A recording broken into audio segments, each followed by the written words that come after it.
Hello, good morning students.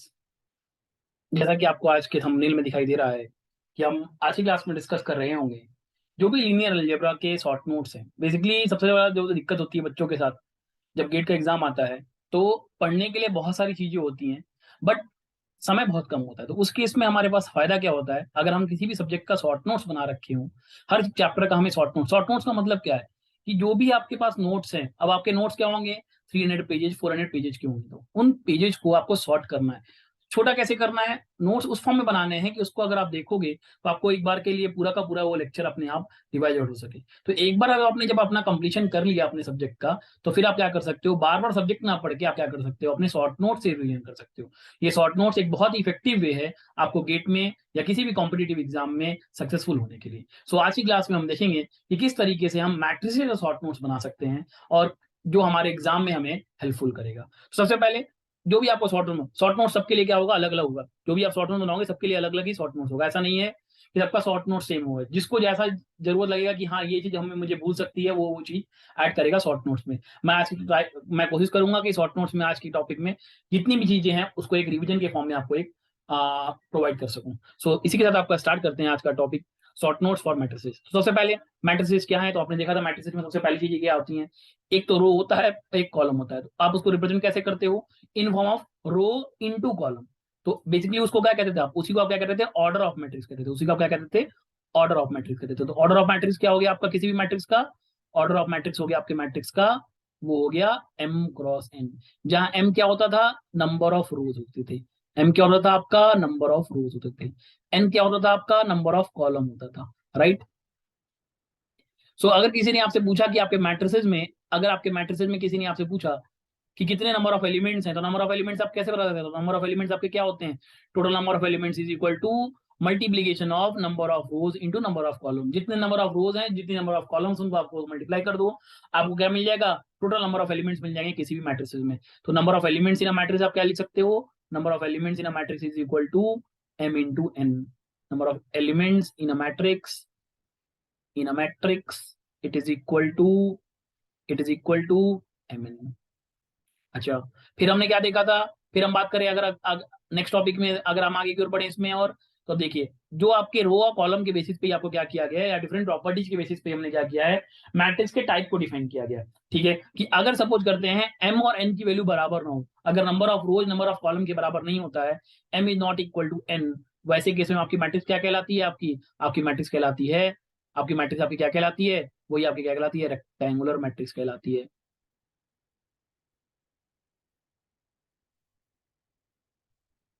वहीं अगर M की वैल्यू एन के बराबर हो जाए, तो उस केस में आपका number of rows number of column के बराबर होगा, तो वैसे मैट्रिक्स को आप क्या कहते हो, वैसे मैट्रिक्स को आप स्क्वायर मैट्रिक्स बोलते थे। राइट। और किसी भी मैट्रिक्स की अगर आपने किसी से वैल्यू पूछी, किसी ने आपसे पूछा कि भाई आपके मैट्रिक्स की वैल्यू क्या होगी, तो मैट्रिक्स की वैल्यू कैसे निकालते हो, मैट्रिक्स की वैल्यू को ही आप क्या कहते हो, डिटर्मिनेंट बोलते हो। तो डिटर्मिनेंट आप कैसे निकालते थे किसी मैट्रिक्स का, उसका आपको शॉर्टकट भी मैं यहीं पर देता हूँ कि डिटर्मिनेंट आप कैसे निकाल लेते किसी मैट्रिक्स का।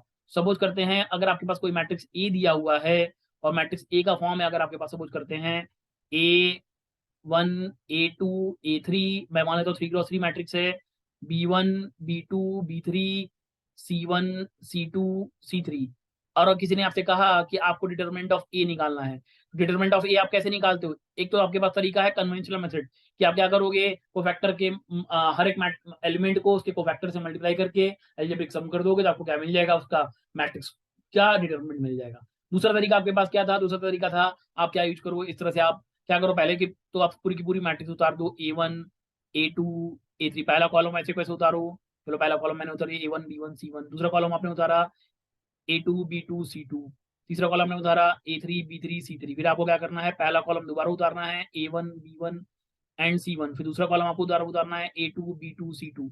अब क्या करना है, अब आपको क्रॉस मल्टीप्लिकेशन करना है। क्रॉस मल्टीप्लिकेशन कैसे करोगे, आज मैं इसको डिफरेंट डिफरेंट कलर्स के फॉर्म में दिखा देता हूँ। चलिए पहले आप क्या करोगे, इस वाले रो को मल्टीप्लाई करोगे, फिर उसके बाद आप क्या करोगे, उसके बाद आप इस वाले लाइन को मल्टीप्लाई करोगे, उसके बाद आप क्या करोगे, फिर इस वाले लाइन को आप आपस में मल्टीप्लाई करोगे। राइट। इतना मल्टीप्लिकेशन करने के बाद चलिए इसको कैसे लिखोगे आप, तो आप लिखोगे यहाँ से, मैं डिटरमिनेंट को आप इस तरह से भी लिख सकते हो, किस तरीके से, आप लिख सकते हो डेल्टा के फॉर्म में। डेल्टा इज इक्वल टू क्या होता है, चलिए देखिए, A1 into B2 into C3, तो A1 B2 C3, फिर प्लस, फिर A2 B3 C1 A2 B3 C1, फिर प्लस A3B1C2। चलिए ये वाला हो गया आपका, ये लाइन जो आपने मैंने यहाँ पे 3 कलर से दिखाया। चलिए अब आगे बढ़ते हैं, नेक्स्ट वाले में चलते हैं। अब आपके पास क्या करना है, नेक्स्ट वैल्यू जो आप लोगे उसको माइनस के फॉर्म में लिखना है। चलिए माइनस कैसे लेंगे, आपको इधर से कटिंग करनी शुरू करनी है। मैंने इसको कट किया पहले। चलिए अभी आपका कलर रिपीट हो जाएगा। ये हो गया आपका। फिर आपका पास आया A1B3C2 वाला लाइन आ गया। अब एक और लाइन ले लेते हैं, चलिए रेड कलर से ले लेते हैं एक और लाइन, और वो ले लेते हैं आपका A3B2C1 वाला। चलिए इसको मैं लिखना चाहूँ तो मैं कैसे लिखूंगा इसको, चलिए मैं लिख देता हूँ इसको वापस। सो माइनस ऑफ, आपको लगाना है बीच में माइनस, फिर से आपको एल्जेब्रिक सम लगाते जाना है। चलिए एल्जेब्रिक सम लगाते जाइए। लिख देते हैं तो वैल्यू क्या आएगी आपकी, वैल्यू आ जाएगी इस बार क्या आएगी, देखिए इस बार आप लिखोगे A2B1C3 plus A1B3C2 plus C1B2A3। तो ये मेथड बेसिकली आप कहाँ यूज करोगे, आप 3x3 की मैट्रिक्स अगर आपके पास आती है, 2x2 की मैट्रिक्स अगर आपके पास आती है, तो उनके डिटरमिनेंट को निकालने के लिए आप ऐसा मेथड यूज करोगे। क्लियर है ये चीजें। चलिए आगे की ओर बढ़ते हैं, इसी के साथ नेक्स्ट शॉर्टकट की तरफ हम आगे और शॉर्टकट की तरफ आगे की ओर बढ़ेंगे। कि अगर सपोज करते हैं आपको हायर ऑर्डर ऑफ मैट्रिक्स का अगर आपको डिटरमिनेंट निकालना है शॉर्टकट्स में, तो कैसे निकालोगे आप। तो इसको शॉर्टकट को समझने के लिए हम क्या करते हैं, पॉइंट नंबर आपको कौन सा, ये पॉइंट नंबर 5 है। इस शॉर्टकट को समझने के लिए हम क्या करते हैं, एक एग्जांपल ले लेते हैं। मान लेते हैं आपके पास एग्जांपल है, सपोज करते हैं आपके पास 5x5 का मैट्रिक्स आ गया। तो 5x5 का मैट्रिक्स मान लेते हैं आपके पास मैट्रिक्स ऐसे आ गया, 1 1 1 1 1। उसके बाद मान लेते हैं आपके पास इधर भी आपके सपोज करते हैं, इधर भी आपके पास 1 1 1 1 है। अब यहाँ पे सपोज करिए आपके पास है 2 3 4 5। यहाँ सपोज कर लेते हैं 6 7 8 9। ठीक। यहाँ पे आपके पास सपोज करते हैं यहाँ पे आपके पास सपोज कर लेते हैं 10 11 12 13। यहाँ सपोज कर लेते हैं 14 15 16 एंड 17। मान लेते हैं सपोज करते हैं इस 5x5 मैट्रिक्स का आपको क्या करना है, डिटरमिनेंट निकालना। देखिए डिटरमिनेंट निकालने का सबसे सिंपल तरीका आपको क्या करना होगा। देखिए ये मैट एक तो इसका डिटरमिनेंट निकालना बड़ा मुश्किल है, इसको इजीली करने के लिए आपको क्या करना है, मेथड यूज करना है। मेथड का नाम आप रखोगे चीज मेथड। कैसे करना है आपको ध्यान से समझोगे। देखो सबसे पहले आपको ये वाला फर्स्ट रो फर्स्ट एलिमेंट आपको ध्यान से याद रखना है कि वो वैल्यू कितनी है। तो यहाँ पे अपने फर्स्ट रो फर्स्ट एलिमेंट आपने यहाँ पे 1 है। अब उसी की बेसिस पे आपको एक 4x4 की एक डिटरमिनेंट बनानी है। आपको डिटरमिनेंट क्या करना है, छोटे करते जाना है। चलिए आप इसको 4x4 का बनाओ। कैसे 4x4 का बनाओगे देखिए। पहले आपको क्या करना है, इसको इससे मल्टीप्लाई करना है, इसको इससे मल्टीप्लाई करना है, माइनस कर देना है। 1 2 2 2 1 -1, तो यहाँ पे आ जाएगा 1। फिर इस तरह 1 को यहाँ पे 3 से मल्टीप्लाई करो। आपको हमेशा क्या रखना है, ये वैल्यू याद रखनी है। तो 1 को फिर 3 से मल्टीप्लाई करो, फिर 1 को इस 1 से मल्टीप्लाई करो। ठीक है। तो 1 3 3 -1, तो यहाँ पे आ गया आपका 2। फिर सिमिलरली आप क्या करोगे, 1 को 4 से मल्टीप्लाई करोगे, फिर 1 को 1 से मल्टीप्लाई करोगे, तो ये हो जाएगा 4 -1। अगेन यहाँ पे आ गया आपका 3। फिर यहाँ से क्या 5 1 जा 5 -1 दैट इज इक्वल टू 4। फिर अब जैसे आपका ये वाला कॉलम खत्म हो गया, अब इसको आप हटा दोगे। ठीक है। अब आप क्या करोगे, पहला सेकंड कॉलम आपका खत्म हो गया, सेकंड रो आपका खत्म हो गया। आप क्या करोगे, आप थर्ड वाले में जाओगे। थर्ड वाले में कैसे करोगे, फिर 1 × 6 फिर 1 × 1, तो 6 -1 यहाँ पे आपको क्या 5। फिर आप क्या करोगे 1 × 7 -1 × 1, तो यहाँ पे आ गया आपका 6। फिर आप क्या करोगे 1 × 8 8 -1, यहाँ पे आ गया आपको क्या 8 -1 दैट इज आपका 7। फिर आपका यहाँ पे आ जाएगा 1 × 9 9 -1, तो यहाँ पे आपका क्या आ गया 8। अब आपका सेकंड थर्ड रो भी हो गया। थर्ड रो के आप क्या करोगे, फोर्थ रो में आ जाओगे। फोर्थ रो में सेम वैसे ही 1 × 10 10 × -1 10 सॉरी 10 10 -1 10 × 10 -1, तो यहाँ पे आ गया आपका 9। फिर अब इस तरह करोगे 1 × 11 -1 × 1, तो यहाँ पे आपका फिर आ गया 10। सिमिलरली आपको क्या करोगे 1 × 12 -1, यहाँ पे आ गया 11। फिर 1 × 13 -1, यहाँ पे आ गया 14 सॉरी 12। सिमिलरली अब फोर्थ रो भी आपका खत्म हो गया। अब आ गया फिफ्थ रो में। फिफ्थ रो में आप करने जाओ तो 1 × 14 -1 दैट इज 13 यहाँ पे आ गया। फिर 1 × 15 15 -1 यहाँ पे आ गया 14। फिर आपके पास यहाँ आ गया 1 × 16 16 -1 यहाँ पे आ गया 15। फिर 1 × 17 17 -1 आपके यहाँ में आ गया 16। तो इस तरीके से 4x4 मैट्रिक्स आ गया। बट डिटरमिनेंट निकालते समय कोई चीज और ध्यान रखनी होगी, आपने ये जो वैल्यू एज्यूम करी, जो भी वैल्यू आपने एज्यूम करी है उसको आप यहाँ पे करना हो 1 डिवाइडेड बाई, सपोज कर लीजिए अब मैं इस बार के लिए इस वैल्यू को के मान लेता हूँ। ठीक है, ताकि आप फॉर्मुला याद रखोगे। यहाँ पे के आएगा, k⁻n−2 करना है आपको, राइट। अब यहाँ पे के की वैल्यू कितनी है, के की वैल्यू आपकी यहाँ पे क्या है 1 है, और एन की वैल्यू कितनी है यहाँ पे 5 है। तो इस केस में आपका वैल्यू क्या हो जाएगा, अगर मैं यहाँ से इसको रीच करके हटा दूं तो यहाँ पे आपकी वैल्यू हो जाएगी। तो अगर आपकी मैं वैल्यू यहाँ पे चेंज कर दूं तो यहाँ पे वैल्यू आपकी हो जाएगी ये हो जाएगी आपकी, कहाँ गई, सॉरी, दिस इज 1 और 5 -2। तो ये सेम ही रहेगा क्योंकि 1 का क्यूब का होगा वो 1 ही रहेगा। तो ये 4x4 आ गया। सिमिलरली आप क्या करोगे, इसको 3x3 में चेंज करोगे। फिर आपका 3x3 से आप चाहो आप पिछड़ा वाला मेथड यूज कर सकते हो, नहीं तो इसी मेथड से आप कंटिन्यू करके अपनी वैल्यूज को निकाल सकते हो। कैसे कंटिन्यू करोगे, चलो इसको इसको अब और छोटा करना है। आप और छोटा कैसे करोगे, 3x3 में जाना है, फिर सेम वही कहानी, फिर से आपको क्या करना है, ये वाली वैल्यू फिक्स रख लेनी है। चलिए 1 × 6 -5 2 10 6 × 6 -10, यहाँ पे आ जाएगा आपका, यहाँ आ जाएगा आपका -4। फिर 1 × 7 -3 × 15, 15 15 -15 +7, -15 +7 आपका कितना हो जाएगा, -8। फिर 8 1 8, -5 4 20, 20 और माइनस सॉरी -20 +8, -20 +8 यहाँ पे आपका क्या, -12। सिमिलरली अब आप क्या करोगे, सेकंड रो खत्म हो गई, अब आप थर्ड रो में आते, थर्ड रो में कैसे करोगे, 9 10 1 10 -9 2 18, यहाँ पे आएगा क्या, -8। फिर आप क्या करोगे, 1 × 11 11 -9 2 21 21 21 और 21 और -11 21 -11 -10 आपका आ जाएगा। आप चेक भी कर सकते हो एक बार अगर गलती ना हो तो। 1 × 8 5 4 20, तो ये सही है, ठीक है आपका। फिर आप क्या करो, 1 × 11 हो गया, 1 × 12 इंटू, सॉरी मैं क्या कर रहा था, ठीक है, हाँ 1 इंटू, हाँ 1 × 12 माइनस, सॉरी एक मिनट, 1 × 6 एक बार चेक कर लीजिए, 1 × 6 -5 2 10, यहाँ पे आ गया 4 -4। हाँ चेक करेंगे तो 10 हो जाए 11 हो जाए 11 -9 3 27 27 और 27 -11, यहाँ पे देखिए आपका आएगा -16 आएगा, -10 नहीं है, -16 हो जाएगा, ठीक है। फिर 12 हो जाए 12 -9 4 36 36 और -12 -24 यहाँ पे आ गया आपका, ठीक है। चलिए अगला वैल्यू आप देखेंगे, अगला वैल्यू आपका क्या है, अब अगला वैल्यू देखिए, थर्ड रो भी खत्म हो गया। चलिए फोर्थ रो में आ जाए, 1 × 14 13 × 26 13 2 26 -26 +14 -26 +14 यहाँ पे आ गया -12। देखिए एक तरह से सिमेट्रिकल मैट्रिक्स भी बनती जा रही है यहाँ पे, आप अगर आप ध्यान देखो सिमेट्रिकल मैट्रिक्स बन रही है। अगला चेक कर रहे हो सिमेट्रिक आ रहा है कि नहीं, 15 15 13 दीजिए 39 39, यहाँ देखिए 13 दीजिए 13 दीजिए 39, ये जो इससे आपकी जो मैट्रिक्स बनी है एक तरह से सिमेट्रिकल मैट्रिक्स, कोई जरूरी नहीं कि हमेशा सिमेट्रिकल बने ही। 15 15 and 13 39 39 minus 39 -15 that is equal to 39 -15 that is equal to minus, यहाँ क्या आ गया -24 आ गया। तो अभी 16 में 16 और 13 इंटू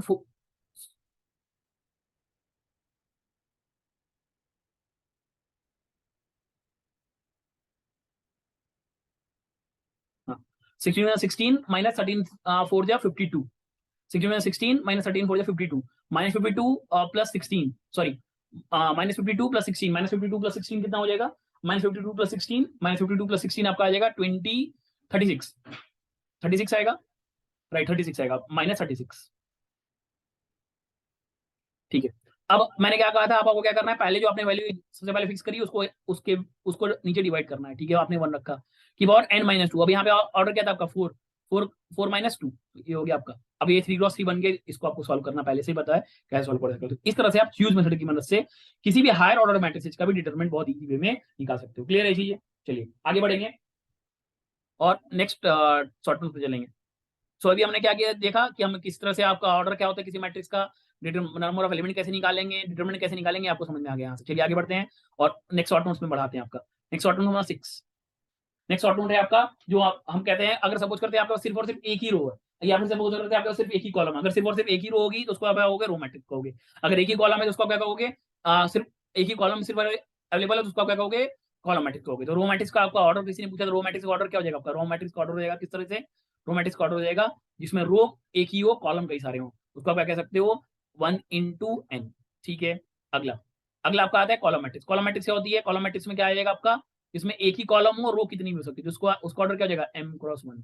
चलिए अगला आएगा, अगला आपका मैट्रिक्स क्या होता है, अगला मैट्रिक्स आपका होता है that is square matrix. X square matrix मैंने पहले बता दिया, जिसमें number of rows number of column के बराबर हो। तो अगर ऐसी स्क्वायर मैट्रिसेस, अगर ऐसी स्क्वायर मैट्रिसेस क्या करना है, अगर कोई भी ऐसी ऐसी स्क्वायर मैट्रिक्स जिसमें क्या हो, अगर सारे की सारे एलिमेंट सिर्फ और सिर्फ प्रिंसिपल डायगोनल में हो, बाकी सारे की सारी वैल्यूज क्या हो, जीरो हो, तो वैसे मैट्रिक्स को आप क्या कहोगे, डायगोनल मैट्रिक्स कहोगे। तो डायगोनल मैट्रिक्स आपका एग्जांपल कैसा होता है, डायगोनल मैट्रिक्स आप देख सकते हो, डायगोनल मैट्रिक्स कैसी होती है। तो डायगोनल मैट्रिक्स आपकी कुछ इस तरीके से होगी, डायगोनल मैट्रिक्स आपकी हो जाएगी कुछ इस तरीके की, जिसमें आपको यहाँ पे K1 K2 K3, अगर मैं 3 × 3 की बात करूँ, बाकी सारे वैल्यू क्या होंगे आपकी 0 0 0 हो जाएंगी, ठीक है। तो इसी को आप क्या कहोगे, आप डायगोनल मैट्रिक्स कहोगे, जब सिर्फ और सिर्फ क्या एलिमेंट्स कहाँ पे प्रिंसिपल डायगोनल में अवेलेबल हो, ठीक है। अगला बात करें, नेक्स्ट वन है आपका स्केलर मैट्रिक्स। स्केलर मैट्रिक्स क्या होती है, एक तरह की ही डायगोनल मैट्रिक्स है, बट उसमें अंदर क्या होगा, स्केलर मैट्रिक्स के अंदर मैट्रिक्स में क्या होगा, डायगोनल मैट्रिक्स में क्या था, डायगोनल एलिमेंट थे बट वो वैरी कर रहे थे। स्केलर मैट्रिक्स क्या होगी, जहां पे आपकी वैल्यू क्या हो, हमेशा कांस्टेंट रहे, जैसे कहने का मतलब यहाँ क्या हो, K1 K1 K1 रहे, बाकी सारे क्या हो, 0 0 हो। तो स्केलर मैट्रिक्स क्या आपका एक स्पेशल टाइप है किसका, डायगोनल मैट्रिक्स का, ठीक है। अच्छा इस पर अगला मैट्रिक्स आपका क्या आता है, that is identity matrix. Identity matrix क्या होती है, वो एक special type of scalar matrix होती है। आइडेंटिटी मैट्रिक्स में क्या होगा, अभी आपने देखा कि अब ये K1 कुछ भी हो सकता है। K1 आपका रियल नंबर हो सकता है, -1 हो सकता है, -2 हो सकता है, माइनस प्लस माइनस से कुछ भी एक रियल नंबर का वैल्यू हो सकती है। बट आइडेंटिटी मैट्रिक्स में क्या होगा, अगर ये K1 की वैल्यू हमेशा क्या रहे, 1 के बराबर रहे, तो वैसी स्केलर मैट्रिक्स को क्या कहोगे, वैसी स्केलर मैट्रिक्स को क्या कहोगे, आइडेंटिटी मैट्रिक्स कहोगे। ठीक है, तो अगर वो आइडेंटिटी मैट्रिक्स आपकी आइडेंटिटी मैट्रिक्स आपको अगर 3x3 की होगी उसको आप I3 बोलते हो, 2x2 की होगी तो उसको आप I2 बोलोगे, 4x4 की तो उसको आप I4 बोलोगे। क्लियर है चीजें। इसी को आप आइडेंटिटी मैट्रिक्स का दूसरा नाम क्या होता है आपका, आइडेंटिटी मैट्रिक्स का दूसरा नाम क्या होता है, आइडेंटिटी मैट्रिक्स का दूसरा नाम होता है आपका यूनिट मैट्रिक्स भी इसको बोलते हैं। यहाँ पे आप लिख सकते हो इसको यूनिट मैट्रिक्स बोलते हो। ठीक है, चलिए आगे बढ़ते हैं इसी में।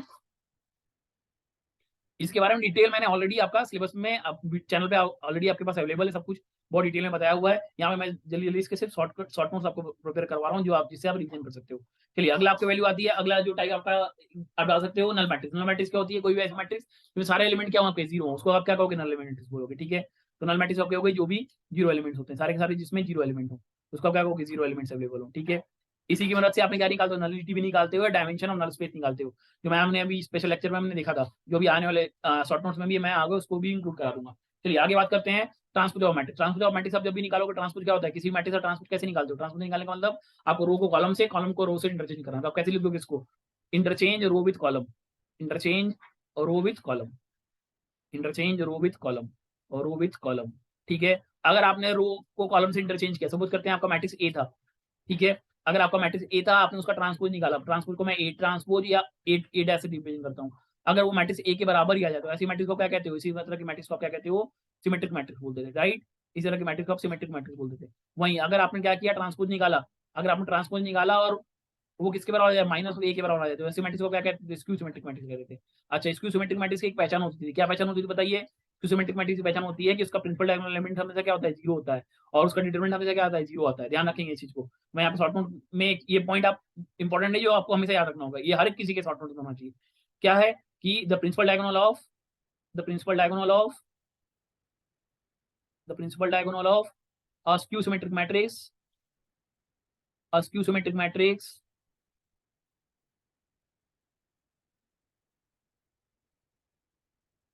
is always zero। और क्या मैंने पॉइंट बताया, determinant of the determinant of any skew symmetric matrix, any skew symmetric matrix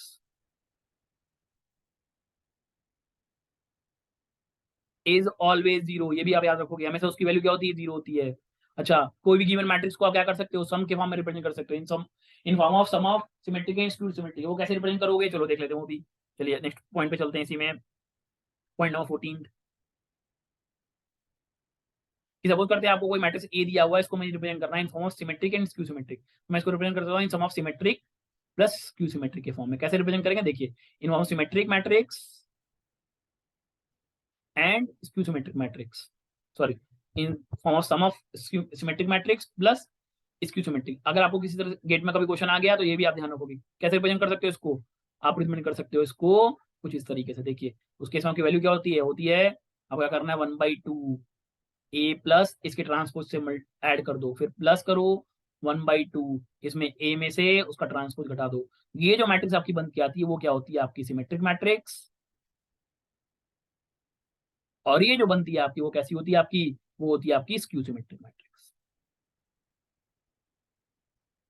clear है। अगर आपने किसी भी मैट्रिक्स को उसके ट्रांसपोज से मल्टीप्लाई किया और मल्टीप्लाई करने के बाद आपको वैल्यू कैसी आ रही है, अगर आपको वैल्यू कैसी आ रही है, अगर वो वैल्यू आइडेंटिटी के बराबर आती है, तो वैसी मैट्रिक्स को आप क्या कहते हो, वैसे मैट्रिक्स को आप ऑर्थोगोनल मैट्रिक्स बोलते हो। क्या आती है, अगर सपोज करो आपने क्या किया, किसी मैट्रिक्स को किसी मैट्रिक्स को उसके ट्रांसपोज से मल्टीप्लाई किया या ट्रांसपोज को उसके मैट्रिक्स से मल्टीप्लाई किया, तो ए ट्रांसपोज और ए ट्रांसपोज ए, इसकी वैल्यू किसके बराबर आ जाए, आपका आई के बराबर आ जाता है। ऐसे मैट्रिक्स को आप क्या कहते थे, आप ऑर्थोगोनल मैट्रिक्स कहते थे। ये चीजें आपको याद रखनी जरूरी है, हर शॉर्ट नोट्स में ये चीज होनी बहुत जरूरी है। कुछ पॉइंट जो मैं स्टार की मार्क से दिखा रहा हूँ, क्योंकि ये बाकी चीजें ऐसी हैं जो आपको हमेशा याद रहेंगी, बट ये कुछ ऐसी चीजें हैं जो आपको भूल सकती हैं। चलिए अगली बात करते हैं, next point number 16। Point number 16 में क्या था, अगर सपोज करते हैं कोई मैट्रिक्स आपको दे रखी है जिसमें प्रिंसिपल डायगोनल के नीचे सारे वैल्यू जीरो हैं, तो ऐसे मैट्रिक्स को आप क्या कहते हो, आप अपर ट्रायंगुलर मैट्रिक्स कहते हो। अगर उसके ऊपर सारी वैल्यू जीरो है तो उसको आप क्या कहते थे, लोअर ट्रायंगुलर मैट्रिक्स कहते थे। तो मैं कह सकता हूँ मैं कह सकता हूँ, अब जैसे अगर आपके पास कोई मैट्रिक्स दे रखी है, मान लेते हैं आपके पास यहाँ पे वैल्यू है A1 A2 A3, यहाँ पे आपको है B1 B2 B3, बट ये सारी की सारी क्या है आपकी जीरो हो, तो इस मैट्रिक्स को आप क्या कहते थे, इस मैट्रिक्स को आप क्या कहते थे, इसको आप कहते थे अपर ट्रायंगुलर मैट्रिक्स बोलते थे, राइट। इसी को आप क्या कहते थे, अपर ट्रायंगुलर बोलते थे, इसी को आप अपर ट्रायंगुलर बोलते थे, राइट। अच्छा। अच्छा, अगर आपके पास मैट्रिक्स कुछ ऐसी दे रखी थी, कैसी दे रखी थी, कुछ इस तरह से A1 A2 A3 C1 C2 C3, और ये और ये और ये जीरो हो, तो इसको मैट्रिक्स को क्या कहते थे, ऐसी मैट्रिक्स को हम क्या कहते थे, लोअर ट्रायंगुलर मैट्रिक्स बोलते थे, राइट। सो ये तो बेसिक आपका टाइप हो गया, स्केलर और sorry triangular matrix, lower triangular matrix, upper triangular matrix, symmetric and non symmetric matrix. चलिए एक और बात करते हैं इसी में, नेक्स्ट पॉइंट आपका क्या है, नेक्स्ट पॉइंट है आपका 16 पॉइंट हो गया। चलिए 17 पॉइंट देखते हैं, पॉइंट नंबर 17, पॉइंट नंबर 17 है आपके पास कि सपोज करते हैं अगर कोई मैट्रिक्स में आपके पास क्या हो, कॉम्प्लेक्स वैल्यू दे रखी हो, कैसी वैल्यू दे रखी हो, आपके पास कॉम्प्लेक्स नंबर दे रहे हो, इसमें इमेजिनरी नंबर आई की वैल्यू की बात कर रहे हो, वैसे मैट्रिक्स को आप क्या कहते हो, कॉम्प्लेक्स मैट्रिक्स बोलते हो। वैसे मैट्रिक्स का आपको कॉन्जुगेट निकालते हो, कॉन्जुगेट निकालने के बाद आप ट्रांसपोज करते हो, और ट्रांसपोज करने के बाद अगर आपको वही ओरिजिनल मैट्रिक्स मिल जाती है, तो वैसे मैट्रिक्स को क्या कहते थे, आप हर्मिशन मैट्रिक्स बोलते थे, नहीं तो उसको आप क्या कहते थे, स्क्यू हर्मिशन बोलते थे। चलिए देखते हैं कैसे, क्या बोलना चाहता हूँ मैं। मान लेते हैं आपके पास कोई मैट्रिक्स ऐसे दे रखी है, कैसे दे रखी है, मान लेते हैं ऐसे दे रखी है -2i 2 + 2i 3 - और 4i, मान लेते हैं आपको ऐसी मैट्रिक्स है, इसको आप क्या कहोगे, इस तरह की एक ऐसी मैट्रिक्स है आपकी, ये कॉम्प्लेक्स मैट्रिक्स है, तो ये चीज आपको याद रखने की जरूरत नहीं है, इसलिए मैं इसको ब्लू कलर से लिख रहा हूँ, जो मेन होगा उसको मैं रेड कलर से जरूर मार्क करूंगा। चलिए इसका ट्रांसपोज निकालना है, पहले आपको क्या करना है, इसका कॉन्जुगेट निकालना है। कॉन्जुगेट कैसे निकालते हैं, कॉन्जुगेट को आप कैसे दिखाते हो, आप ए बार से दिखाते हो, तो ए बार किसके बराबर हो जाएगा, चलिए कॉन्जुगेट कैसे करोगे, जो भी आई की वैल्यू उसको आप चेंज कर दो, यहाँ -2i तो +2i, 2 - i 3 + i -4i। चलिए अब आप क्या करो, इसका कॉन्जुगेट निकाल दो, क्या करोगे अब इसके बाद आपको क्या करना है, कॉन्जुगेट निकालना है, कॉन्जुगेट का ट्रांसपोज निकालना है। चलिए ये क्या था आपका, ये हमने निकाला कॉन्जुगेट, इसको मैं लिख देता हूँ कॉन्जुगेट ऑफ अ मैट्रिक्स, ये है conjugate, conjugate of a matrix, ठीक है। अच्छा, अब ए थीटा मैट्रिक्स क्या होती है, ए थीटा या इसी को आप क्या कहते हो, ए डैश का ट्रांसपोज बोलते हो उसी को। तो ट्रांसपोज कैसे करते हो, पहले मैंने बताया आपको क्या करना है, रो को कॉलम से, कॉलम को रो से इंटरचेंज कर दो, फर्स्ट कॉलम बन गई, सेकंड रो सेकंड कॉलम बन गई, ठीक है, 3 + i -4i। चलिए ये क्या हो गया आपका, ट्रांसपोज हो गया, transpose of conjugate, transpose of conjugate. अच्छा, अब ट्रांसपोज ऑफ कॉन्जुगेट निकालने के बाद अगर सपोज करते हैं हम ट्रांसपोज ऑफ कॉन्जुगेट निकाला, और ये अब आपका यहाँ से मेन इंपॉर्टेंट पॉइंट है, पॉइंट नंबर आपका आई थिंक ये पॉइंट नंबर 18 है। चलिए पॉइंट नंबर 18 थी, क्या इंपॉर्टेंट पॉइंट है आपके पास, 18 पॉइंट, तो इंपॉर्टेंट है बहुत जरा, कि अगर आपने ट्रांसपोज निकाला ए थीटा, और अगर ये मैट्रिक्स ए के बराबर आ गया, तो ऐसे मैट्रिक्स को आप क्या कहते हो, ऐसे मैट्रिक्स को आप हर्मिटियन मैट्रिक्स बोल रहे थे, कैसे मैट्रिक्स बोल रहे थे आप, ऐसे मैट्रिक्स को आप हर्मिटियन मैट्रिक्स बोल रहे थे। अच्छा, अगर आपने ए थीटा निकाला और वो आप किसके बराबर आ जाए, -a के बराबर आ जाए, तो ऐसे मैट्रिक्स को क्या कहते थे, स्क्यू हर्मिटियन बोलते थे, क्लियर है चीज, ऐसे मैट्रिक्स को आप क्या कहते थे, स्क्यू हर्मिटियन मैट्रिक्स बोलते थे। अच्छा, अगर आपने ट्रांसपोज को ए थीटा ट्रांसपोज को ए से मल्टीप्लाई किया, ए से मल्टीप्लाई किया, और ए थीटा को सॉरी मैट्रिक्स के कॉम्प्लेक्स मैट्रिक्स को उसके कॉन्जुगेट के ट्रांसपोज से मल्टीप्लाई किया, और अगर ये आई के बराबर आ गया, तो ऐसे मैट्रिक्स को क्या कहते थे, आप ऐसी मैट्रिक्स को आप यूनिटरी मैट्रिक्स बोलते थे। तो ये चीज भी आपके नोट्स, शॉर्ट नोट्स में होनी बहुत जरूरी है, क्योंकि गेट में क्या करेगा, आपको एक कांस्टेंट गायब कर देगा, वैल्यू गायब कर देगा, पूछ देगा बताइए कि ये कौन सी मैट्रिक्स है, आपकी कैसी मैट्रिक्स है, यूनिटरी होने के लिए इसकी वैल्यू क्या होगी, तो ये आपको यहाँ पे लिख देना है, क्लियर है। चलिए आगे बात करते हैं, नेक्स्ट वन बहुत इंपॉर्टेंट टाइप की कुछ मैट्रिक्स हैं जो आपको याद होनी जरूरी है, जो मैंने बताया था, अगर आपको याद हो, तीन बहुत इंपॉर्टेंट टाइप है, idempotent matrix, involutory matrix and important matrix. क्या थी इडेम्पोटेंट मैट्रिक्स, अगर आपने क्या किया, किसी मैट्रिक्स का क्या किया, स्क्वायर किया, अगर आपने स्क्वायर करने के बाद आपको क्या मिल जाए, सेम मैट्रिक्स वापस मिल जाए, मतलब कि आपने ए स्क्वायर किया, ए स्क्वायर की वैल्यू किसके बराबर आ जाए, ए के बराबर आ जाए, तो ऐसे मैट्रिक्स को क्या कहते थे, ऐसे मैट्रिक्स को आप इडेम्पोटेंट मैट्रिक्स बोलते थे, ऐसे मैट्रिक्स को हम क्या बोलते थे, इडेम्पोटेंट मैट्रिक्स बोलते थे, राइट। ऐसे मैट्रिक्स को हम इडेम्पोटेंट मैट्रिक्स बोलते थे। अच्छा, फिर हमने क्या किया, अगर सपोज करते हैं आपने क्या किया, अगर आपने ए स्क्वायर निकाला और ए स्क्वायर की वैल्यू किसके बराबर आ जाए, अगर आपके पास आई के बराबर आ जाए, तो ऐसे मैट्रिक्स को क्या कहते थे, ऐसे मैट्रिक्स को आप इनवॉल्यूटरी मैट्रिक्स बोलते थे, ऐसे मैट्रिक्स को आप इनवॉल्यूटरी मैट्रिक्स बोलते थे, राइट। अच्छा, अगर सपोज करते हैं आपने ए की पावर एक्स तो जीरो हो, अगर ए की पावर एक्स जीरो हो, बट ए की power x -1 not equal to zero, ऐसे मैट्रिक्स को आप क्या करते थे, ऐसी मैट्रिक्स को आप नील पोटेंट मैट्रिक्स बोलते थे, राइट। ये बेसिकली तीन बहुत इंपॉर्टेंट टाइप के मैट्रिक्स थे जो मैंने उस टाइम में भी पढ़ाए थे, सेकंड लेक्चर में आई थिंक, या फर्स्ट या सेकंड लेक्चर में होगा, आप देख सकते हो डिटेल जो डिटेल डिस्क्रिप्शन में मैंने जहाँ लीनियर के बारे में पढ़ा है, ठीक है। तो ये important matrix, inverted matrix, important matrix clear है।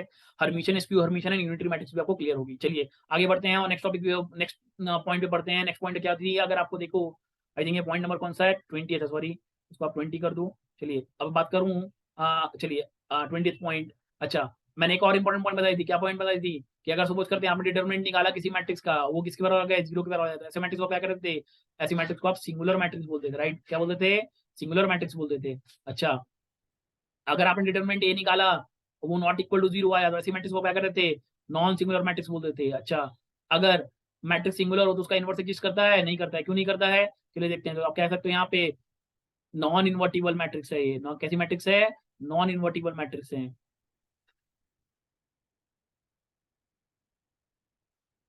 वहीं अगर आपको नॉन सिंगुलर है तो उसके में क्या कर सकते हो, उसका इन्वर्स निकाल सकते हो। तो वो कैसी मैट्रिक्स हो गई आपकी, इन्वर्टिबल मैट्रिक्स हो गई। क्लियर है। चलिए आगे बात करते हैं, point number 21।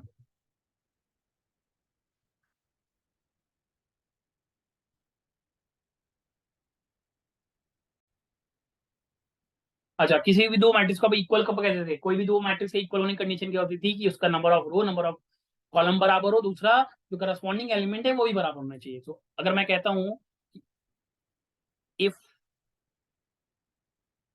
A m cross n and B p cross q are equal matrices, are equal matrices, then क्या होता था, देन क्या होता था, एम की वैल्यू पी के बराबर, एन की वैल्यू क्यू के बराबर, एंड एलिमेंट्स ऑफ, मान लेते हैं मैं ए को, ए के एलिमेंट्स को ए आई जे से दिखाता हूँ और बी के एलिमेंट्स को मैं बी आई जे से दिखाता हूँ। तो ये तीनों चीज अगर बराबर होंगी तभी के मैट्रिक्स को क्या कहोगे, वो कैसी मैट्रिक्स है आपकी, इक्वल मैट्रिक्स है, वरना मैट्रिक्स इक्वल नहीं कहलाएगी। क्लियर है चीज। चलिए आगे बढ़ते हैं। अब बात करते हैं, अब बात करते हैं जो भी आप मल्टीप्लीकेशन और वो करते थे। मल्टीप्लीकेशन कैसे करते थे, मल्टीप्लीकेशन की कंडीशन क्या करते थे आप देखिए। मल्टीप्लीकेशन, एडिशन आपको पता है, एडिशन आप कैसे करते हो, एडिशन में क्या कॉम्पिटेटिव होगा, चलिए उसको भी मेंशन कर देते हैं यहाँ पे। चलिए पॉइंट नंबर 22, किसी भी दो मैट्रिक्स को अगर आपको ऐड करना है, सब्ट्रैक्ट करना है, उसमें क्या करना है, करस्पॉन्डिंग एलिमेंट जोड़ना है, करस्पॉन्डिंग एलिमेंट ही घटा देना है। मतलब कहने का मतलब क्या है, जैसे सपोज करते हैं आपके पास कोई मैट्रिक्स ए दे रखी है, मान लेते हैं 2 -2 3 1, और मैट्रिक्स बी दे रखी है आपको -3 4 एंड 5 एंड 1। तो किसी ने आपसे कहा ए प्लस बी निकालो, तो ए प्लस करोगे आप, कैसे निकालोगे, आप करस्पॉन्डिंग एलिमेंट जोड़ दोगे। पहले देखना होगा दोनों का रो और कॉलम सेम होना चाहिए, मतलब दोनों का ऑर्डर सेम होना चाहिए। तो 2 - 3 यहाँ पे आ जाए आपका, 2 - यहाँ पे आपका पास आ जाएगा -1, -2 + 4 आपका आ जाएगा 2, 3 + 5 आपका क्या आ जाएगा 8, 1 - 1 + 1 आपका क्या आ जाएगा 2 आ जाएगा। सो एडिशन कैसा होता है, एडिशन आपका कॉम्पिटिटिव होता है। कॉम्पिटिटिव मतलब ए प्लस बी करो या बी प्लस ए करो, दोनों क्या आएगा आपका, सेम आएगा। एसोसिएटिव होगा ही होगा, right. A plus in the bracket B plus C करो, या फिर कम्युनिटी को आने का मतलब ए प्लस बी किसके बराबर होगा, बी प्लस ए के बराबर होगा। अच्छा, एसोसिएटिव होगा ए प्लस बी प्लस सी करो और इट इज इक्वल टू किसके बराबर होगा, ए प्लस बी प्लस सी के बराबर होगा, राइट। तो इस तरीके से आप क्या कर सकते हो, किसी मैट्रिक्स का एडिशन कर सकते हो। क्लियर है जी। तो एडिशन में तो कोई इतनी दिक्कत तो थी नहीं। अच्छा, अगर आप, चलिए नेक्स्ट वन बात करते हैं, नेक्स्ट वन बात करते हैं 23 थर्ड पॉइंट, कि अगर किसी मैट्रिक्स में आप स्केलर से मल्टीप्लाई करोगे तो आपको क्या करना है, हर मैट्रिक्स के एलिमेंट में उसके मल्टीप्लाई करना पड़ेगा। जैसे सपोज करते हैं यही मैट्रिक्स मान लेता हूँ, मैं मान लेता हूँ यहाँ पे आपके पास कोई matrix A is equal to आपको दिया हुआ है, मान लेता हूँ -2 -4 सॉरी +4 -1 2, और किसी ने आपसे कहा आप 3a बताओ, तो 3a कैसे निकालते थे आप, 3a निकालने के लिए आपको क्या करना होता था, 3a निकालने के लिए हमें क्या करना होता था, हर मैट्रिक्स को उसकी करस्पॉन्डिंग एलिमेंट से 3 × -2 यहाँ पे आ जाएगा -6, 3 × 4 आपका आ जाएगा 24, 3 × -1 आप आ जाएगा -3, 3 × 6 आप आएगा 3। इसका मतलब जब भी आपको स्केलर से मल्टीप्लाई करना है तो आपको हर एक में मल्टीप्लाई करना है। फॉर कहने का मतलब अगर इसकी प्रॉपर्टीज को मैं लिखना चाहूँ, मैं लिख सकता हूँ, अगर किसी को आपको के कांस्टेंट के को ए प्लस बी से मल्टीप्लाई करना, आप क्या करोगे, के में ए से मल्टीप्लाई कर सकते हो, के में बी से मल्टीप्लाई करोगे, राइट। क्लियर है चीज, ठीक है। तो इसका ध्यान रखो कि अगर किसी भी दो मैट्रिक्स में आपको मल्टीप्लिकेशन करना है, कांस्टेंट में हर एक एलिमेंट में मल्टीप्लाई करना पड़ेगा, ठीक है। चलिए आगे बात करते हैं, आगे बात करें next one 24th point. 24th point क्या होता है कि अगर आप A m cross n and B p cross q निकालना चाहते हैं, बी पी क्रॉस क्यू दो मैट्रिक्स है, और किसी ने आपसे कहा ए बी निकालो, तो ए बी कब निकालो सकते हो, तो ए बी निकालने के लिए आपको क्या ध्यान रखना होगा कि पहले वाले मैट्रिक्स का कॉलम दूसरे वाले मैट्रिक्स के रो के बराबर होना चाहिए। कंडीशन क्या है? कंडीशन है कि n की वैल्यू p के बराबर होनी चाहिए। तो रिजल्टिंग मैट्रिक्स का ऑर्डर क्या हो जाएगा? ऑर्डर क्या हो जाएगा आपका? m क्रॉस q हो जाएगा। ध्यान रखेंगे आप। मल्टीप्लीकेशन कैसे करते थे वो आपको याद है, कैसे करते थे? चलिए एक बार दिखा देता हूँ मैं। ए मैट्रिक्स आपके मान लेता हूँ -2 1 4 2 है, और मैट्रिक्स बी आपके पास सपोज करते हैं -3 4 1 और 2 है। सो ए बी अगर आपको निकालना है तो कैसे निकालोगे? चलो निकालते हैं। सबसे पहले first row first element minus, तो आपने देखा तो ये भी 2 क्रॉस 2, ये भी 2 क्रॉस 2, कंडीशन सेटिस्फाइड। सो -2 इंटू -3 -6 सॉरी +6 प्लस 1 1 जा 1, तो यहाँ पे आ जाएगा 7। फिर -2 इंटू 4 -2 इंटू 4 -8 और plus 2 -8 plus 2 -8 plus 2 is equal to -6। फिर 4 इंटू -3 -12 और प्लस 2 -12 और प्लस 2 अब गया -10 आ गया। 4 4 16 16 प्लस 2 2 4 इज इक्वल टू 20। तो इस तरीके से आप क्या कर सकते हो? ए भी निकाल सकते हो। अच्छा, अगर आपने ए भी निकाला तो कोई जरूरी नहीं है कि B A B equal to B A हो ही, ये भी आपको ध्यान रखना है। कोई जरूरी नहीं है कि इसका मतलब, कहने का मतलब क्या है कि मल्टीप्लीकेशन ऑफ मैट्रिसेस कोई जरूरी नहीं है कि वो कॉम्पिटिटिव होगा ही। ये भी एक इंपॉर्टेंट पॉइंट है जो आपको अपने शॉर्ट नोट्स में जरूर लिखना चाहिए कि multiplication of matrices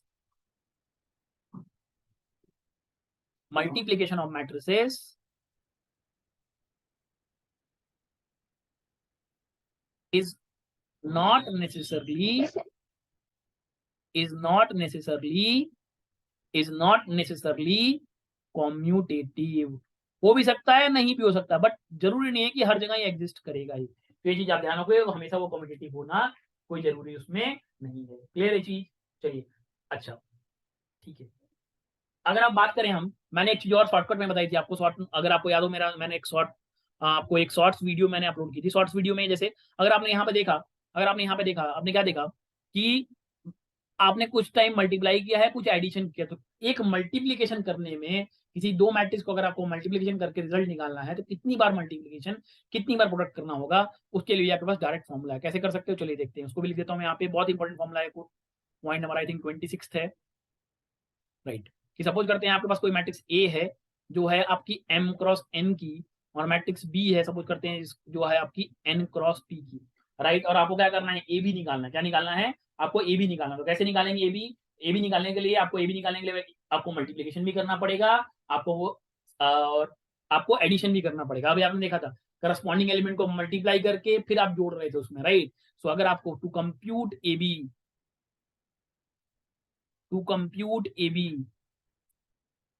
total number of addition,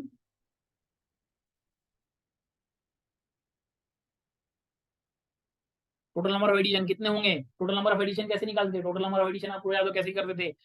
m into p into n minus 1 times. Total number of multiplication कितना होता था? कितनी बार आपको मल्टीप्लाई करना पड़ेगा? तो टोटल नंबर ऑफ मल्टीप्लीकेशन कितना हो जाएगा आपका? टोटल नंबर ऑफ मल्टीप्लीकेशन आपके पास था it is equal to M P into N. ये भी एक बहुत बड़ा इंपॉर्टेंट शॉर्टकट भी है, और ये आपके शॉर्ट नोट्स में होना बहुत जरूरी है। इसकी मदद से आप गेट में बहुत इजीली, आप विद इन सेकेंड्स अपने नंबर स्कोर कर सकते हो अगर आपके पास ये शॉर्टकट पता हो, गेट में अगर ये क्वेश्चन आ जाता है तो। क्लियर है चीज? चलिए आगे बढ़ेंगे। तो यहाँ पे मैंने मैट्रिसेस की जो बेसिकली शॉर्ट नोट्स या शॉर्ट ट्रिक्स थी वो यहाँ पे बता दिया। अब आगे बढ़ते हैं, डिटरमिनेंट को कवर अप करते हुए rank, eigen value, eigen vector, consistency को बात करेंगे, और जिसमें आपके उसको भी शॉर्ट नोट्स को कवर अप करेंगे। चलिए, सो आपकी बात करते हैं पॉइंट नंबर 27 में। अच्छा, मैंने डिटरमिनेंट निकालना पहले बता दिया। डिटरमिनेंट निकालने के लिए मैंने दो तरीके बताए। ची और मेथड से आप किसी भी बड़ी सी बड़ी मैट्रिक्स का क्या कर सकते हो? डिटरमिनेंट निकाल सकते हो। छोटी मैट्रिक्स का मैंने डिटरमिनेंट निकाला, वहां पे ऑलरेडी आपको सिखा दिया था। अच्छा, डिटरमिनेंट आप जब निकाल ले रहे हो, डिटरमिनेंट निकालने से आपको दो चीजें और पता होनी चाहिए, that is minor and cofactor. What is minor, what is cofactor, के लिए देख लेते हैं। चलिए, माइनर क्या होता है? जैसे सपोज करते हैं आपके पास कोई मैट्रिक्स ए दे रखा है, डिटरमिनेंट आपको दे रखा है, डिटरमिनेंट फॉर्म में a11 a12, या चलिए यहाँ पे आपको a11 a12 से कंफ्यूजन होगा आपको। मैं मान लेता हूँ इसको a1 a2 a3 b1 b2 b3 c1 c2 और c3। चलो देखिए, अगर आपको क्या करना है, इसका माइनर ऑफ किसी ने पूछा, माइनर ऑफ किसी ने आपसे पूछा a1, माइनर ऑफ a1 क्या हो जाएगा? आपको क्या करना है, उस रो उस कॉलम को छोड़ दीजिए, बचे हुए मैट्रिक्स का डिटरमिनेंट निकाल दीजिए। चलिए, b2 c3 minus c2 b3। अच्छा, किसी ने आपसे कहा कोफैक्टर निकालिए, किसका? Cofactor of a1। Cofactor of a1 कैसे निकालोगे?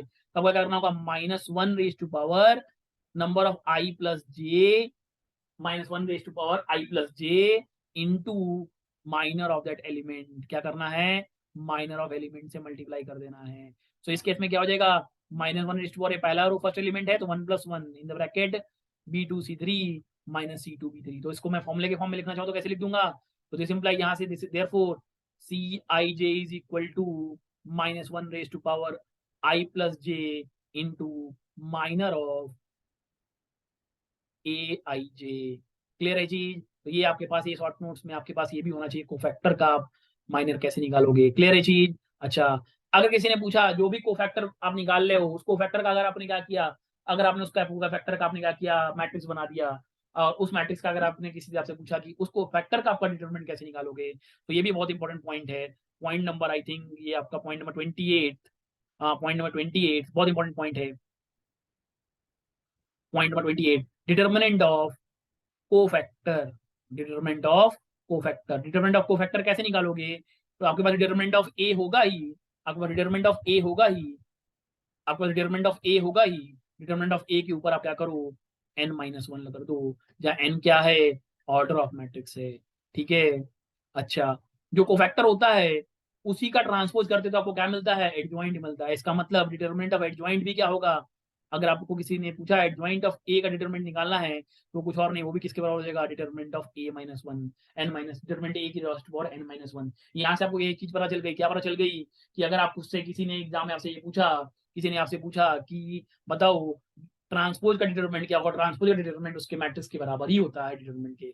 अच्छा, किसी ने आपसे पूछा एडजॉइंट ऑफ एडजॉइंट ए निकाल के दे दो, और ये शॉर्टकट करना है तो कैसे करोगे आप, क्या करोगे आप, मैट्रिक्स ए में determinant A raise to power n-1 कर दो, n-1 कर दो, n-1 कर दो, n-1 कर दो,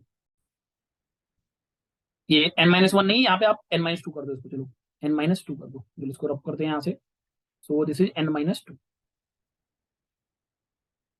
दिस इज n-2। चलिए, अच्छा, डिटर्मिनेंट ऑफ किसी ने आपसे पूछा एडजॉइंट ऑफ एडजॉइंट ए निकाल दो, इसका डिटरमिनेंट चाहिए, इसका डिटरमिनेंट क्या होता है, इसका डिटरमिनेंट होता है determinant of A raise to power n-1 का square.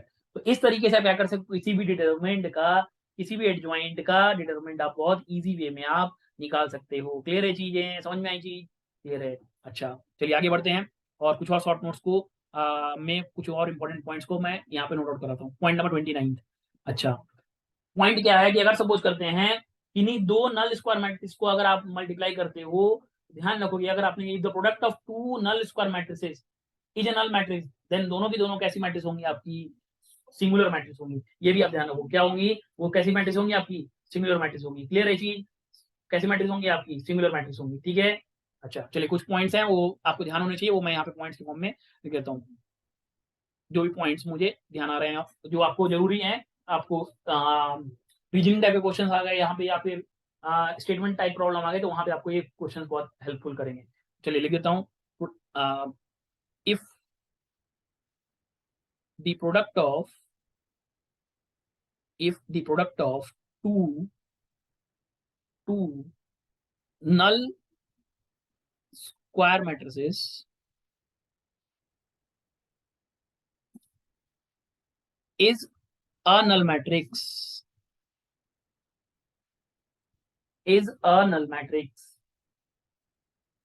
then then both of them then both of them are singular matrices। दोनों के दोनों कैसे होंगे आपके, सिंगुलर मैट्रिक्स होंगे। अच्छा, अगला पॉइंट भी बहुत इंपॉर्टेंट है जो सिमेट्रिक मैट्रिक्स को लेके है। क्या है कि अगर जो भी सिमेट्रिक मैट्रिक्स का आपने अगर आप पॉजिटिव इंटीग्रल पावर करते हो, जैसे मान लो आपने मैंने कहा कोई मैट्रिक्स सिमेट्रिक है, आपने क्या किया उसका एनएस पावर निकाला, तो वो भी क्या होगा, सिमेट्रिक ही होगा। मैं इसको भी मेंशन कर देता हूँ, ऑल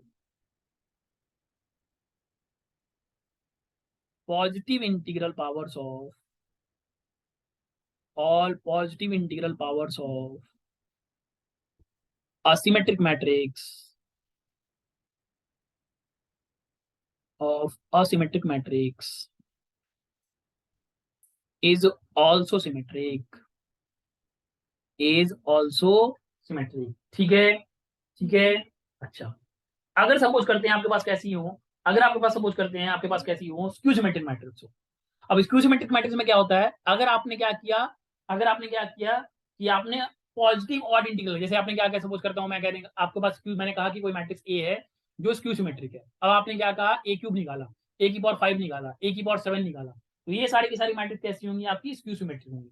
बट वहीं आपने क्या किया, इवन पावर ले ली, ए स्क्वायर, ए की पावर 4, ए की पावर 6 किया, तो ये सारी की सारी कैसे बन के आएंगी, आपकी सिमेट्रिक बन के आएंगी। चलिए इसको भी मेंशन कर देता हूँ यहाँ पे आपके लिए। Next point number 31,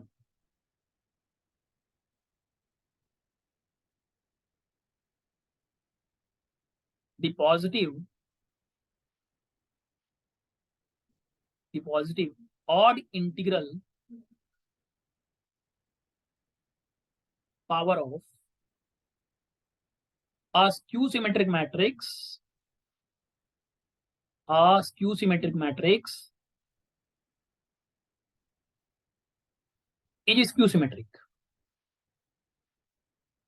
skew symmetric,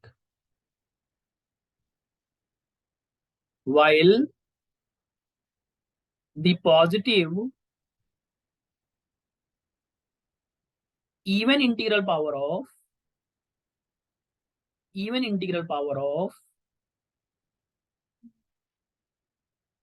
a skew symmetric matrix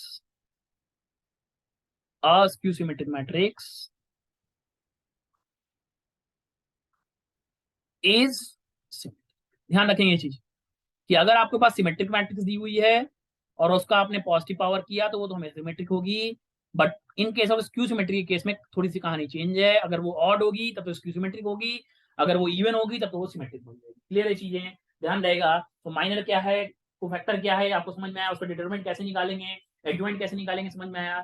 चलिए इसी के ऊपर एक दो और प्रॉपर्टी देख लेते हैं जिसमें आपको बेसिकली मैं बात करूं, अगर आपके डिटरमिनेंट की प्रॉपर्टी की बात करूं, जैसे कि आपने देखा था अभी अभी आपने देखा था हमने क्या किया था, जब मैट्रिक्स में हमें मल्टीप्लाई करना था एक स्केलर से, तो मैंने हर एक रो में मल्टीप्लाई किया था, हर एक एलिमेंट में मल्टीप्लाई किया था। बट अगर डिटरमिनेंट में अगर हमें किसी स्केलर से मल्टीप्लाई करना होगा तो हमें क्या करना होगा, सिर्फ और सिर्फ किसी एक रो या किसी एक कॉलम में ही मल्टीप्लाई करेंगे, हर एक रो हर एक कॉलम में मल्टीप्लाई नहीं करेंगे। अगर आपने हर एक कॉलम हर एक रो में मल्टीप्लाई कर दिया तो वैल्यू उतनी टाइम्स ज्यादा हो जाएगी। अगर आपने 2 बार रो में मल्टीप्लाई किया तो उतनी टाइम्स ज्यादा हो जाएगी, 3 बार मल्टीप्लाई किया तो 3 टाइम्स ज्यादा हो जाएगी, जो भी आपकी वैल्यूज गिवन है उतनी बार मल्टीप्लाई करना होगा। जैसे कहने का मतलब है, जैसे सपोज करते हैं, जैसे आप सपोज करते हैं, अब मैं प्रॉपर्टी ऑफ डिटरमिनेंट की के ऊपर आपके शॉर्ट नोट्स में मेंशन करा देता हूँ। पॉइंट नंबर 32 है, जो पॉइंट 32 आपको क्या कहता है कि सपोज करते हैं, अगर आपने क्या किया, सपोज करते हैं, एक तो पहले मैंने आपको प्रॉपर्टी बताई, सबसे पहली प्रॉपर्टी आपको क्या बताई, सबसे पहली प्रॉपर्टी मैंने आपको बताई कि डिटरमिनेंट ऑफ ए ट्रांसपोज किसके बराबर, डिटरमिनेंट ए के बराबर ही होता है।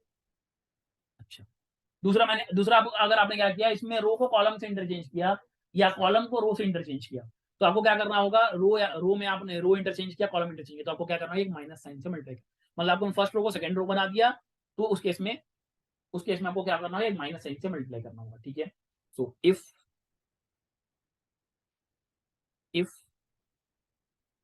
एनी टू रो और column are interchanged, then delta उस केस में क्या हो जाएगा आपका, माइनस ऑफ ओल्डर डेल्टा हो जाएगा। ओल्डर डेल्टा मतलब जो चेंज करने से पहले था, न्यू डेल्टा जो चेंज करने के बाद आया। ठीक है, तीसरा, अगर सपोज करो किसी ने आपसे कहा आपने स्केलर मैट्रिक्स में के से मल्टीप्लाई किया, उसका डिटरमिनेंट निकालो, तो ये किसका हो जाएगा, K raise to power N into delta E के बराबर होगा। क्लियर है चीजें, ध्यान देंगी। ठीक है, अच्छा, अगर सपोज करते हैं आपके पास कोई अपर ट्रायंगुलर या लोअर ट्रायंगुलर मैट्रिक्स है, तो उस केस में अगर आपको डिटरमिनेंट निकालना है तो किसके बराबर होगा, multiplication of principal diagonal element, determinant of triangular matrix में लिख देता हूँ, अपर ट्रायंगुलर लोअर ट्रायंगुलर, यहाँ सीधे सीधे मैं लिखता हूँ डिटरमिनेंट ऑफ ट्रायंगुलर मैट्रिक्सेस। ये किस तरह होता है, product of principal diagonal elements के बराबर। क्लियर चीजें, ठीक है। एक चीज मैंने आपको स्टार्टिंग में बता दी थी, क्या बता दी थी मैंने आपको, स्टार्टिंग में मैंने आपको बता दिया था कि अगर आपके पास कोई मैट्रिक्स का डिटर्मिनेंट अगर 0 के बराबर आता है तो वो सिंगुलर होगी, नहीं बराबर आता है तो उसको नॉन सिंगुलर कहते थे। साथ वहां पे मैंने एक चीज और आपको बताई थी, क्या कहते थे कि अगर डिटर्मिनेंट 0 के बराबर नहीं है वो इन्वर्टिबल मैट्रिक्स होगी। और इन्वर्स निकालने का तरीका क्या होता है, आपको कैसे निकालोगे, A inverse is equal to होता है adjoint of A divide by determinant of A, ठीक है। एडजॉइंट ए किसके बराबर था, it was equal to transpose of cofactor matrix. आपने क्या किया, कोफैक्टर मैट्रिक्स निकाली, where where adjoint of A is equal to C I J वाली मैट्रिक्स का ट्रांसपोज। क्लियर है चीजें, ठीक है। चलिए आगे बढ़ते हैं, आगे बढ़ते हैं। सो अब हम देख लेते हैं इनवर्स निकालने का शॉर्टकट, कि इनवर्स कैसे निकालेंगे उसका शॉर्टकट भी देख लेते हैं। चलिए, सो इनवर्स निकालने का शॉर्टकट है हमारे पास पॉइंट नंबर 33। चलिए, आपके पास कोई मैट्रिक्स ए दे रखी है, सपोज करते हैं A1 B1 C1 A2 B2 C2। एक काम करता हूँ मैं पीछे वाले ले लेता हूँ, चलिए कोई दिक्कत नहीं, A3 B3 और C3, ठीक है।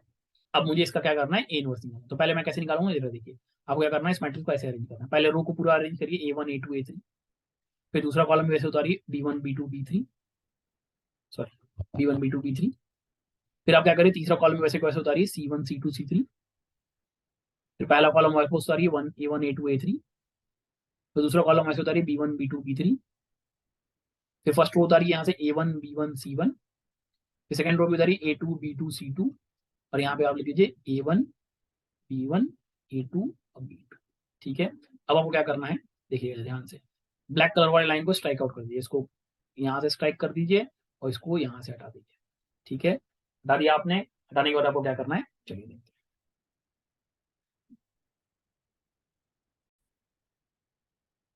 देखिए अभी आपको कैसे करोगे, देखिए कैसे करोगे, चलिए, आपको इससे मल्टीप्लाई करना है, इसको मल्टीप्लाई करना है इससे, फिर इसको मल्टीप्लाई करना है इससे, फिर माइनस करना है इसमें से इसको, फिर इसको मल्टीप्लाई करना है इसमें, फिर इसको मल्टीप्लाई करना है इससे। चलिए इससे वैल्यू कैसे लिखोगे, चलिए देखिए कैसे लिखते हैं। चलिए, तो एडजॉइंट ऑफ ए आपको बराबर किसके होगा, एडजॉइंट ऑफ ए अगर आपको निकालने जा रहे हो, चलिए देखते हैं। आप एडजॉइंट ऑफ ए कैसे लिखोगे, एडजॉइंट ऑफ ए हो जाएगा B1 C3 minus B3 C2, हो जाएगा B2 C3 minus C2 B3। Similarly चलिए इस वाली लाइन को थोड़ा सा मैं हटा देता हूँ ताकि ये यहाँ पे वो ना हो। चलिए हाँ, फिर B3 C1 माइनस, ये आपका क्या है यहाँ पे, अच्छा B1 C3, चलिए यहाँ लिख दिया मैंने B3, मल्टीप्लाई करना है आपको, कॉलम में लिखते जाना है, रो में। ऐसा क्यों कर रहा हूँ, क्योंकि कोफैक्टर का ट्रांसपोज होता है, राइट। तो इसलिए C1 B3 C1 minus B1 C3, फिर तीसरा कॉलम यहाँ पे क्या आ जाएगा, तीसरा कॉलम आपका जाएगा B1 C2 minus B2 C1। ये चाहे एक काम करता हूँ मैं, थोड़ा सा इसको इधर से लिख देता हूँ ताकि ये थोड़ा स्पेस आपके पास बचेगा। चलिए मैं यहाँ से लिखता हूँ थोड़ा सा, और लिखने के बाद मैं सही करता हूँ। चलिए ये हो जाएगा B2 C3 minus B3 C2, फिर आपको लिखना है B3 C1 minus B1 C3, फिर आपको यहाँ पे लिखना है B1 C2 minus B2 C1, ठीक है। सिमिलरली अभी इस वाले रो में आ जाइए, सेकंड कॉलम में आ जाइए, सेकंड कॉलम में वही सेम वही कहानी, इसको इससे मल्टीप्लाई करेंगे, इसको इससे करेंगे, इसको इससे करेंगे, इसको इससे करेंगे, इसको इससे करेंगे, इसको इससे करेंगे, सेम वैसे ही लिख देंगे। चलिए लिख दीजिए, यहाँ आ जाएगा आपका C2, सॉरी इसको रब कर दीजिए यहाँ से, हो जाएगा C2 A3 minus C3 A2, फिर आ जाएगा C3 A1 minus C1 A3, फिर आ जाएगा C2 A1 minus A2 C1, फिर आपका आ जाएगा, चलिए ये वाला भी खत्म हो गया। अच्छा फिर इस बार क्या करना है, आप इस वाले को करोगे सिमिलरली, चलिए इस वाले को करेंगे सिमिलरली इस तरह से, इसको इससे, इसको इससे, इसको इससे, चलिए कर दिए सिमिलरली। यहाँ आ जाएगा आपका A2 B3 minus A3 B2, फिर आ जाएगा A3 B1 minus A1 B3, फिर यहाँ आ जाएगा आपका A1 B2 minus A2 B1। तो ये क्या आपका आ गया, यहाँ से तरह आपका आ गया एडजॉइंट, एडजॉइंट ए आ गया। आपको इनवर्स निकालने का तरीका मैंने पहले बता रखा है, आप एडजॉइंट ए निकाल लिया, ए इनवर्स क्या हो जाएगा, adjoint A divide by determinant A, determinant आपको निकालना मैंने पहले सिखा रखा है।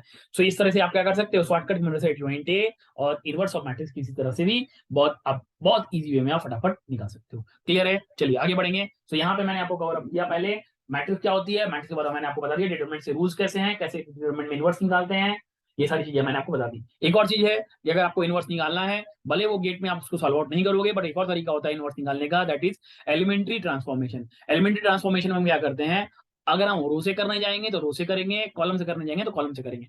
उसको भी चाहो तो आप चाहो तो कभी कभी लिख सकते हो। अगर एग्जाम में गेट में कभी पूछ दिया कि method of finding inverse of matrix, one is adjoint method, analogy elementary transformation method. Elementary transformation में आप करते क्या हो, देखो कि सपोज करो, अगर आपको मान लेते सपोज करो आपको पास ये कोई मैट्रिक्स दे रखी है, अब मैंने कहा आपको इसका इनवर्स निकालना है, तो इनवर्स कैसे निकालोगे आप, इसको इक्वल टू क्या करोगे, देखो चलिए एक और मेथड है आपके पास इनवर्स निकालने का, दैट इज पॉइंट नंबर 34। मैं लिख देता हूँ, इसको भी मेंशन कर देता हूँ, ये भी ध्यान रखना चाहिए, बहुत जनरली सब लोग इसको छोड़ के चलते हैं। मैं यहाँ बता देता हूँ, ये भी आप शॉर्ट नोट में लिख लेना जरूर से, कि inverse of matrix can be calculated, can be calculated using using elementary transformation also. Elementary transformation also क्या करते हैं हम उसमें, कि लेफ्ट हैंड साइड में, लेफ्ट हैंड साइड पे देखिए हम ऐसे लिखते हैं, क्या करते हैं, लेफ्ट हैंड साइड में आपको जो मैट्रिक्स ए दे रखी होगी वो लिख दोगे, उसी मैट्रिक्स यहाँ पे आप मैट्रिक्स ए लिखोगे, यहाँ पे ए इंटू उसी ऑर्डर का आई लिख दोगे, ठीक है। फिर क्या करोगे, मान लेता हूँ ये जो मैट्रिक्स हो, इधर वाली मैट्रिक्स को क्या करना है, change it into, change it into identity, इसको आपको आइडेंटिटी में चेंज करना होगा। बट कैसे करोगे, अगर आप रो कर रहे हो तो रो ट्रांसफॉर्मेशन करते जाओगे, अगर आप कॉलम ट्रांसफॉर्मेशन कर रहे हो तो कॉलम ट्रांसफॉर्मेशन करते जाओगे, ठीक है। और जो भी ट्रांसफॉर्मेशन आप, जो भी फॉर्मुला आप यहाँ लगाओगे वो अपने आइडेंटिटी में आप लगाते जाओगे, तो आप क्या पाओगे कि फाइनली लास्ट में आपको क्या मिलेगा, ये वाला पूरा का पूरा इधर क्या आ जाएगा, आपके पास आई आ जाएगा, ये आपका क्या हो जाएगा, ए इनवर्स हो जाएगा। और हमें पता है किसी भी मैट्रिक्स को उसके इनवर्स से मल्टीप्लाई किया जाए तो यहीं से आपको एक प्रॉपर्टी मिलती है कि किसी भी मैट्रिक्स को उसके इनवर्स से मल्टीप्लाई किया जाए, या इनवर्स को उसके मैट्रिक्स से मल्टीप्लाई किया जाए, वो किसके बराबर होता है, आपका आई के बराबर होता है। एक और चीज, अगर किसी मैट्रिक्स के मल्टीप्लिकेशन का इनवर्स निकाला जाए तो वो उसके बराबर जो होता है B inverse A inverse. Similarly अगर किसी ने कहा एबीसी का इनवर्स निकाले तो वो क्या जाएगा, C inverse B inverse A inverse. किसी ने आपसे कहा एबीसीडी का इनवर्स निकाले तो एबीसीडी का इनवर्स क्या हो जाएगा, it is equal to D inverse C inverse B inverse A inverse. Clear है, तो इस तरीके से आप इनवर्स भी बहुत वे में निकाल सकते हो। चलिए आगे बढ़ेंगे और अब बात करेंगे हम आपकी रैंक ऑफ मैट्रिक्सेज और ट्रेस ऑफ मैट्रिक्सेज में। चलिए ट्रेस क्या होता है, ट्रेस होता है आपका प्रिंसिपल डायगोनल एलिमेंट का सम, उसी को आप क्या कहते हो, ट्रेस कहते हो। चलिए नेक्स्ट पॉइंट है आपका पॉइंट नंबर 36। पॉइंट नंबर 36 है आज की क्लास के लिए, शॉर्ट नोट्स में आपका आना चाहिए, trace of matrix. Trace of matrix is nothing but, trace of matrix is equal to summation of principal diagonal element, principal diagonal element. अच्छा चलिए मैं पीछे वाले मैट्रिक्स को उठा लेते जहां मैंने इन्वर्स बताया इसी में, इस वाले केस में ट्रेस क्या हो जाएगा, यहाँ पे अगर मैं लिखना चाहूँ ट्रेस क्या हो जाएगा आपका, यहाँ पे ट्रेस हो जाएगा it is equal to A1 plus B2 plus C3, यही आपका क्या हो जाएगा, ये हो जाएगा आपका, यहाँ पे आ जाएगा आपकी बात, ये आपकी बात हो जाएगी, this is only your trace, principal diagonal element का सम। क्लियर है चीज, चलिए आगे बढ़ते हैं, आगे बढ़े। पॉइंट नंबर 37, पॉइंट नंबर 37 है आपका रैंक। रैंक क्या होता है, रैंक किसी मैट्रिक्स का रैंक क्या होता है, वो वैल्यू, रैंक कब कहोगे, वो वैल्यू जो सब, जो क्या होगी एटलीस्ट नॉन जीरो माइनर हो किसी मैट्रिक्स का, और वो दूसरी चीज क्या हो, कोई भी रैंक जब भी आप निकालने जाओ, रैंक जब भी निकालने जाओ, रैंक कैसे निकालोगे, रैंक में आपको ध्यान रखना रैंक किसके बराबर होगा, मिनिमम होगा एम या एन का, जहां एम और एन क्या है आपका, मिनिमम होगा एम और एन का, जो आप एम और एन क्या आपका रो और कॉलम है, ठीक है। तो मैं रैंक को लिख सकता हूँ, रैंक को लिख सकता हूँ, rank of matrix R, rank of matrix को मैं रो से दिखाता हूँ, रैंक ऑफ मैट्रिक्स को मैं रो से दिखाता हूँ, it is nothing but minimum of M comma N, इनमें से जो भी मिनिमम वैल्यू होगी उन्हीं के बराबर आपको क्या होगा, रैंक होगा। क्लियर है चीजें, समझ में आई बात। तो रैंक आप कैसे निकालोगे, आपको पता है रैंक निकालने के लिए क्या करते हो, आप यूज करते हो एक्लॉन फॉर्म। एक्लॉन फॉर्म में आप क्या करते हो, आप रो और कॉलम ट्रांसफॉर्मेशन यूज करते हो, रो और कॉलम ट्रांसफॉर्मेशन से आप क्या करते हो, आइडेंटिटी मैट्रिक्स बनाने की कोशिश करते हो, मतलब कि पहले फर्स्ट एलिमेंट 1 बनेगा, उसके नीचे के आपको जीरो करना है, फिर इधर वाले को 1 बनाना है, फिर उसके नीचे जीरो करना है, फिर और जो भी नंबर ऑफ नॉन जीरो, तो रैंक बेसिकली किसके बराबर होती थी, नंबर ऑफ नॉन जीरो रोज के बराबर होती थी आपकी rank, number of non zero रोज की क्या क्या होती थी आपकी रैंक कहलाती थी, राइट, ठीक है, राइट, ये होती थी, सही बात है। चलिए आगे बढ़ते हैं, और इसी रैंक की मदद से हमने क्या निकाला था, कंसिस्टेंसी और इनकंसिस्टेंसी को डिफाइन किया था। चलिए इसी में बात करते हैं कंसिस्टेंसी इनकंसिस्टेंसी की हम। कंसिस्टेंसी आप सपोज करते हैं आपके पास इक्वेशन है A1x plus B1y plus C1z equal to D1, A2x plus B2y plus C2z equal to D2, A3x plus B3y plus C3z equal to D3। So अगर मैं इसको लिखूं मैट्रिक्स एक, मेरे पास एक मैट्रिक्स बनेगी, matrix A is equal to A1 B1 C1, A2 B2 C2, A3 B3 C3, matrix X होगी आपकी X Y and Z, matrix B होगी आपकी एक D1 और D2 और D3। अच्छा, अब देखिए अगर ये बी की वैल्यू एग्जिस्ट करती है तो ऐसी मैट्रिक्स को आप नॉन होमोजीनियस इक्वेशन बोलोगे। सॉरी, नॉट मैट्रिक्स, ऐसी इक्वेशंस को आप नॉन होमोजीनियस इक्वेशन बोलोगे। अगर ये D1 D2 D3 तीनों के तीनों जीरो होते तो ऐसे इक्वेशंस को आप होमोजीनियस इक्वेशन बोलोगे। तो मैं यहाँ पर लिख देता हूँ, मैं इसको लिख सकता हूँ, this implies AX equal to B, right. So if B equal to 0, equation is said to be homogeneous। Equation is said to be homogeneous. Equation कैसी कहलाएगी आपकी? होमोजीनियस इक्वेशन कहलाएगी। If B is not equal to 0 then equation is non homogeneous. चलिए अब देखिए, आपको अगर consistency inconsistency निकालनी है, सबसे पहले आपको क्या करना होगा? सबसे पहले आपको क्या करना होगा? एक कंसिस्टेंट मैट्रिक्स बनानी पड़ेगी। सॉरी, एक ऑगुमेंटेड मैट्रिक्स बनानी। तो ऑगुमेंटेड मैट्रिक्स क्या होती है? ऑगुमेंटेड मैट्रिक्स को ऑगुमेंटेड ऑगुमेंटेड मैट्रिक्स को हम, सॉरी मैंने स्पेलिंग से गड़बड़ लिख दी, चलिए सही करते हैं। ऑगुमेंटेड मैट्रिक्स की स्पेलिंग होती है AUG, शायद सही लिखी थी मैंने, फोटो देख लीजिए। हाँ, ऑगुमेंटेड मैट्रिक्स सही है।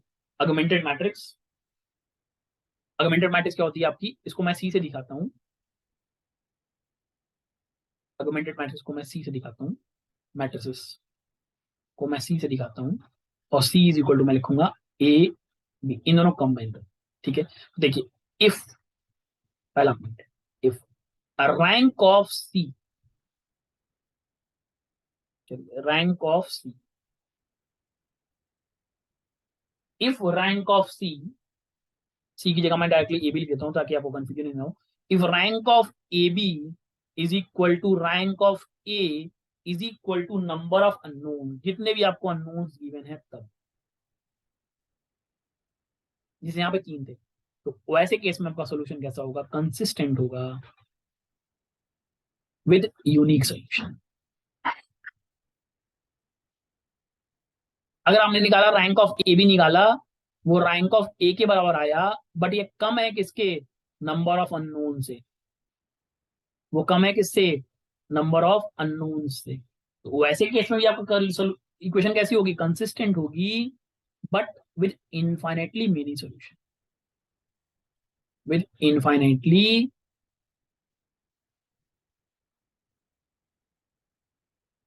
Many solution.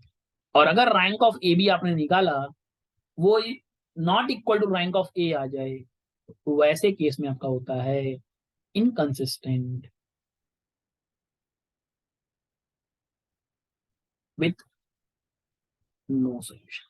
तो ये तो बात हो गई कब? जब आपके पास इक्वेशन कैसी हो, आपके पास इक्वेशन कैसी हो, आपकी इक्वेशन हो कैसी, अगर आपकी इक्वेशन कैसी हो, कैसी इक्वेशन हो आपके पास? अगर आपकी इक्वेशन हो in form of non homogeneous. But अगर आपकी बी की वैल्यू 0 के बराबर है, बी की वैल्यू 0 के बराबर है, इसका कहने का मतलब आपकी मैट्रिक्स कैसी हो, आपकी मैट्रिक्स कैसी हो, आपकी सॉरी आपकी इक्वेशन कैसी हो? होमोजीनियस इक्वेशन हो। तो अगर आपकी इक्वेशन होमोजीनियस इक्वेशन होती है, उस केस में क्या होता है? आपके पास दो ही सोल्यूशन होगा, या तो ट्रिवियल होगा या तो नॉट। ट्रिवियल सोल्यूशन क्या होता है? That is unique solution, that is x equal to y equal to z equal to 0। Next one, next one, for homogeneous A होगा ट्रिवियल सोल्यूशन। और ट्रिवियल सोल्यूशन क्या होता है? x equal to 0, y equal to 0 and z equal to 0। दूसरा होता है आपका non trivial solution. Non trivial मतलब infinitely many solutions, non trivial solutions that is infinitely many solutions. इसके ऊपर मैंने ऑलरेडी बहुत सारे क्वेश्चन हमने इनफाइनेटली, सॉरी सही कर लीजिए, इनफाइनेटली मेनी सॉल्यूशंस। तो इस तरीके से आप क्या कर सकते हो? किसी मैट्रिक्स का रैंक निकाल सकते हो, और रैंक की मदद से ही आप क्या कर सकते हो? किसी मैट्रिक्स का रैंक निकालने के बाद आप क्या कर सकते हो? उसकी कंसिस्टेंसी या इनकंसिस्टेंसी डिफाइन कर सकते हो। अच्छा, एक चीज और मैंने जो पीछे शॉर्ट नोट्स में आप चाहो तो उसको एड अप कर सकते हो यहाँ पे, जहाँ पे मैंने रैंक बताया है कि रैंक की जो वैल्यू होती है वो हमेशा क्या होगी? रैंक ऑफ ए, किसी भी मैट्रिक्स का अगर आपको रैंक निकालना है तो हमेशा किसके बराबर होगी? 1 से बड़ी होगी। चलिए इसको मैं लिख देता हूँ, उसको इनफॉर्मल इस तरह से, जैसे मैंने आपके क्लास में भी लिखा है कि रैंक ऑफ ए कभी कभी भी 1 से छोटी नहीं होगी, ध्यान रखेंगे, ना ही नेगेटिव होगी। Rank of A always greater और इक्वल टू 1, लेस और equal to minimum of M comma N. ये भी आपको अपने शॉर्ट नोट्स में जरूर से रखना होगा। चलिए, सो इस तरीके से आप रैंक की मदद से कंसिस्टेंसी, इनकंसिस्टेंसी निकाल सकते हो। ठीक है। अच्छा, आप चाहो तो यूनिक जो सोल्यूशन निकालने के जो मैंने अभी तरीका बताया कंसिस्टेंसी वाला, ये तो आपके पास रैंक मेथड से आपने निकाला। ठीक है। आप चाहो तो इसी चीज को आप चाहो तो क्रैमर्स रूल से भी निकाल सकते हो। चलिए पॉइंट नंबर 39 में मैं क्रैमर्स रूल भी बता देता हूँ आपको। Point number 39, that is Cramer's rule. वो आपके ऊपर है कि आप क्रैमर्स रूल भी आपको पता होना चाहिए। क्रैमर्स रूल भी यूज किया जाता है for finding the solution of a given matrixes. तो मैट्रिक्स कैसे निकालते देखिए, उसमें आप कैसे जब जैसे आपको एक्स निकालना, तो एक्स इज इक्वल टू वहां पे क्या होता है, जो कांस्टेंट एक्स था, एक्स इज इक्वल टू होता है determinant of A one divided by determinant of A. Similarly Y is equal to होता है आपका, मैं पहले लिख देता हूँ, वाई इज इक्वल टू आपके पास होगा और जेड इज इक्वल टू आपको निकालना होगा। ठीक है, चलिए देखते हैं। आपका वाई इज इक्वल टू आपका इस केस में होता है determinant A two divided by determinant A, and Z is equal to क्या होगा, determinant A three divided by determinant A. चलिए ए वन क्या होता है, चलिए सबसे पहले ए क्या होता है, पहले तो ए लिख देता हूँ। ए तो आपको पता है ए क्या था, ए आपको क्या था, ए मैंने अभी पीछे लिख के दिखाया था, कहाँ गया ए, ये A one B one C one, A one B one C one, A two B two C two, A three B three और सी थ्री। अच्छा, फिर ए वन क्या हो जाएगा, ए वन आपका हो जाएगा जहां जहां पूरी रो में से, पूरी कॉलम में से आप उसको बी से रिप्लेस कर दो, तो यहाँ हो जाएगा D one D two D three, B one B two B three और C one C two C three. अच्छा, डिटरमिनेंट में एक चीज और ध्यान रखोगे, अगर कोई दो रो या कोई दो कॉलम सेम है तो उस केस में आपकी वैल्यू क्या होती है, जीरो होती है। A one A two A three, यहाँ जाएगा आपका D one D two D three और यहाँ जाएगा आपका C one C two C three. अब आपको क्या करना है, जेड निकालना है।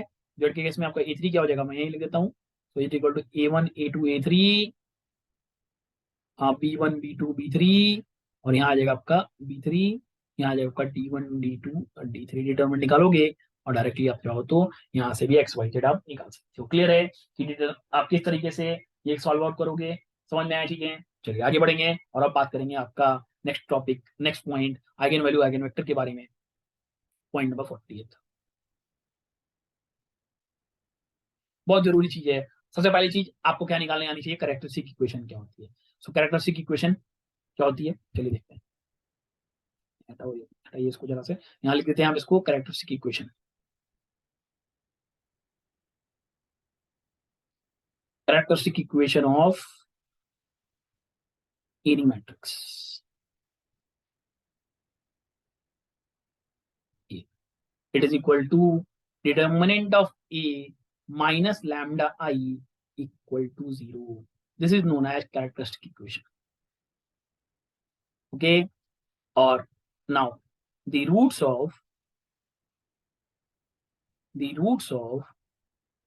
the above equation, the roots of the above equation are known as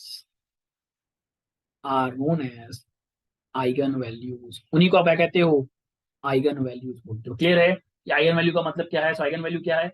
अच्छा, आपको कैरेक्टरिस्टिक आइगन वैल्यू बोलते हो या इसी को क्या कहते हो, एक और नाम दे सकते हो आप, मैंने क्या दिया था, लेटेंट रूट बोलते हो आप इसी को, लेटेंट रूट भी बोलते हो आप इसी को, लेटेंट रूट के साथ और क्या कहते हो आप इसी को, आप कैरेक्टरिस्टिक रूट भी बोलते हो इसी को, आप क्या कहते हो, कैरेक्टरिस्टिक रूट भी बोलते हो। अच्छा, इसी के साथ आप इसको कैरेक्टरिस्टिक रूट भी बोलते हो, और क्या कहते हो आप इसको बताओ, आप इसको कह सकते हो प्रॉपर वैल्यू भी इसी को आप बोलते हो।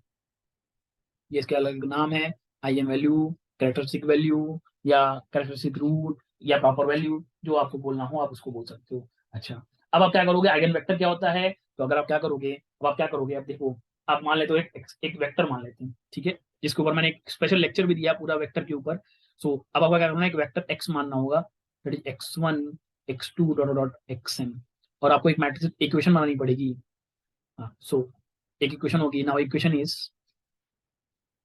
ए minus lambda I, A minus lambda I into X equal to zero. अब इसमें जो भी आपको एक्स की वैल्यू मिलेगी, इससे आपको ये जो एक्स होना चाहिए वो सेटिस्फाई करना चाहिए। ठीक है, सो दिस विच सेटिस्फाइज, चलिए इसको थोड़ा सा मैं सही से कर देता हूँ ताकि डाउट ही ना रहे, क्योंकि आप शॉर्ट नोट्स के फॉर्म में बना रहे हो, इसको लिख रहे हो, तो इसको मैं लिख देता हूँ। लेट विच सेटिस्फाइज, ये कोई जरूरी नहीं है कि आपको कॉलम ही रखना हो, आप रो भी रख सकते हो। विच satisfies determinant of a minus lambda I into x equal to 0 is called eigenvector, is called eigenvector। देखिए ये जो एक कैरेक्टरिस्टिक इक्वेशन है ना, इससे आप बहुत सारी चीजें निकाल सकते हो। बहुत सारी चीजें, जैसे आप इसी की मदद से अपने मैट्रिक्स का डिटरमिनेंट निकाल सकते हो। इसी की मदद से आप क्या कर सकते हो, किसी मैट्रिक्स का आप चाहो तो हायर पावर ऑफ ए भी निकाल सकते हो। और क्या कर सकते हो आप इसकी मदद से, आप इसी इक्वेशन की मदद से आप क्या कर सकते हो, आप किसी मैट्रिक्स का इनवर्स भी निकाल सकते हो। कैसे निकाल सकते हो, चलिए देखते हैं। उससे पहले इसकी कुछ प्रॉपर्टीज को भी देख लेते हैं। चलिए, बहुत इंपॉर्टेंट पॉइंट है ये, बहुत जरा गेट में इस पॉइंट से यहाँ से आपको कोई ना कोई क्वेश्चन जरूर मिलेगा। तो ये हर एक जो भी स्टूडेंट आपका जो भी स्टडी आउट कर रहा है, इस चीज ये जो आपका पार्टिकुलर पॉइंट नंबर 41 है, इसे अपने नोट्स में जरूर लिखिएगा। चलिए, पॉइंट पहला क्या है कि अगर सपोज करते हैं आपने क्या किया कि जो भी आइगन वैल्यू है उनका सम किया, और जो भी आपने सम किया प्रिंसिपल डायगोनल का, दोनों क्या आएगा, बराबर आएगा। पहला पॉइंट क्या है, सॉरी, पहला पॉइंट क्या है, sum of eigen values of any matrix is equal to sum of all the elements of principal diagonal. अच्छा, अगर आपने आइगन वैल्यू की जो भी आइगन वैल्यू आपने निकाली उसका प्रोडक्ट कर दिया, तो प्रोडक्ट किसके बराबर होता है, आपका डिटरमिनेंट के बराबर। तो product of eigen values is equal to determinant of any matrix. Clear है, ठीक है। अच्छा, अच्छा, अगर सपोज करते हैं आपके पास क्या कहते हैं, आ, कोई ट्रायंगुलर मैट्रिक्स दे रखी है, क्या दे रखी है, कोई ट्रायंगुलर मैट्रिक्स दे रखी है, तो उसका आइगन वैल्यू क्या होगा, वो डायगोनल एलिमेंट होगा। Eigen value of eigen value of triangular matrix,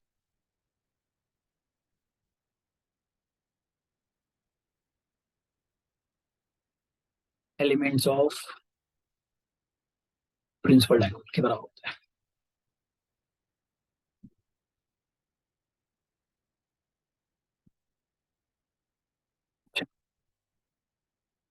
अगर किसी मैट्रिक्स का आपने ट्रांसपोज निकाला, तो ए ट्रांसपोज एंड ए दोनों का आइगन वैल्यू क्या होगा, सेम होगा। सेम आइगन वैल्यू होती है इनकी।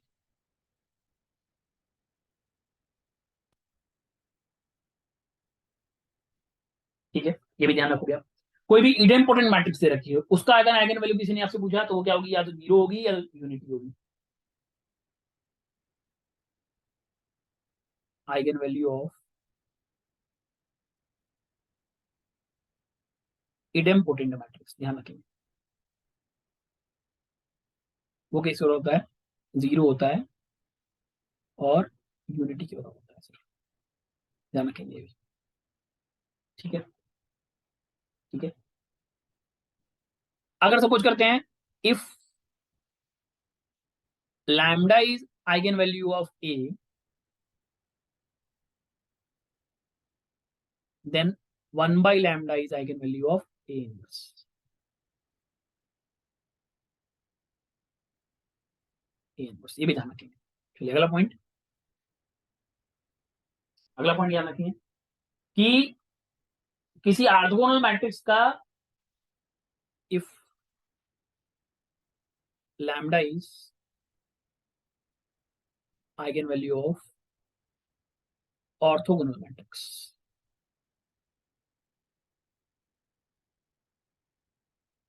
देन 1/λ भी आपका क्या होगा, is eigen value of 1/λ is eigen value of the matrix.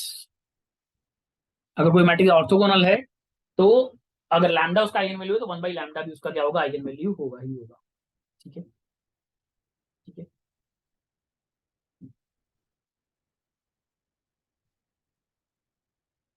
Eigen values of, eigen values of जो भी सिमेट्रिक मैट्रिक्स होती है, जो भी क्या होती है आपकी सिमेट्रिक मैट्रिक्स होती है, सिमेट्रिक मैट्रिक्स के केस में आइगन वैल्यू क्या होगी, हमेशा प्योरली रियल होगी। Eigen matrix, eigen value of किसी भी सिमेट्रिक मैट्रिक्स क्या होगी, हमेशा रियल होगी। Of symmetric matrix, of symmetric matrix and symmetric and Hermitian भी आप कर लो, क्योंकि हर्मिशन भी कैसी थी आपकी, वही थी ट्रांसपोज, बस कॉम्प्लेक्स में एक में था, एक में रियल मैट्रिक्स में था।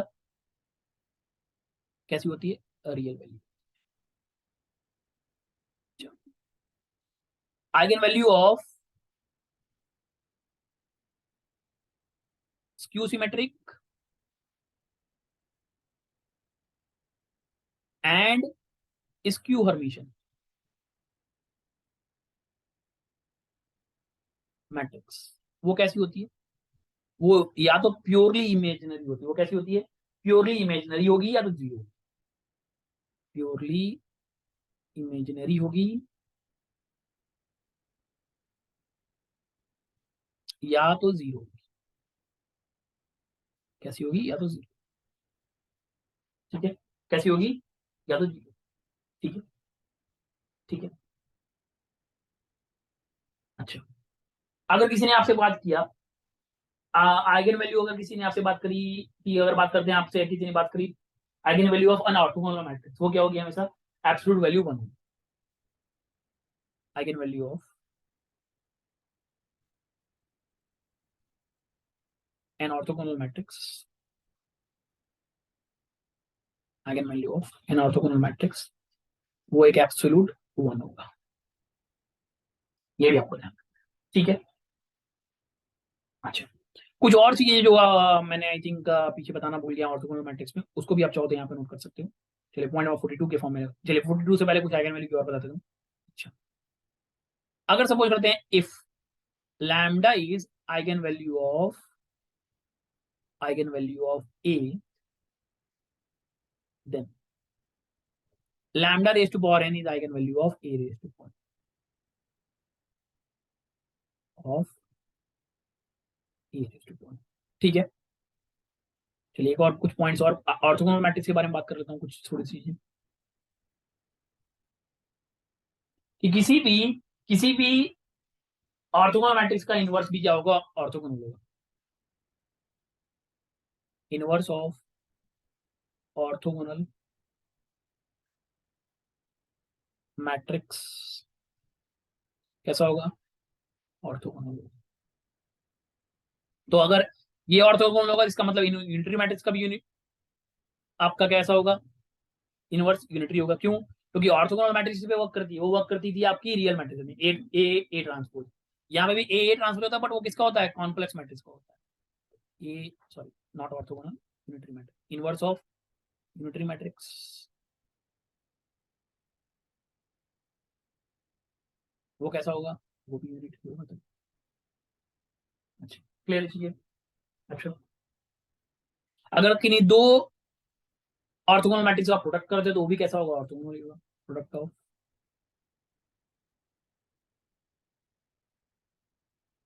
टू ऑर्थोगोनल मैट्रिक्स,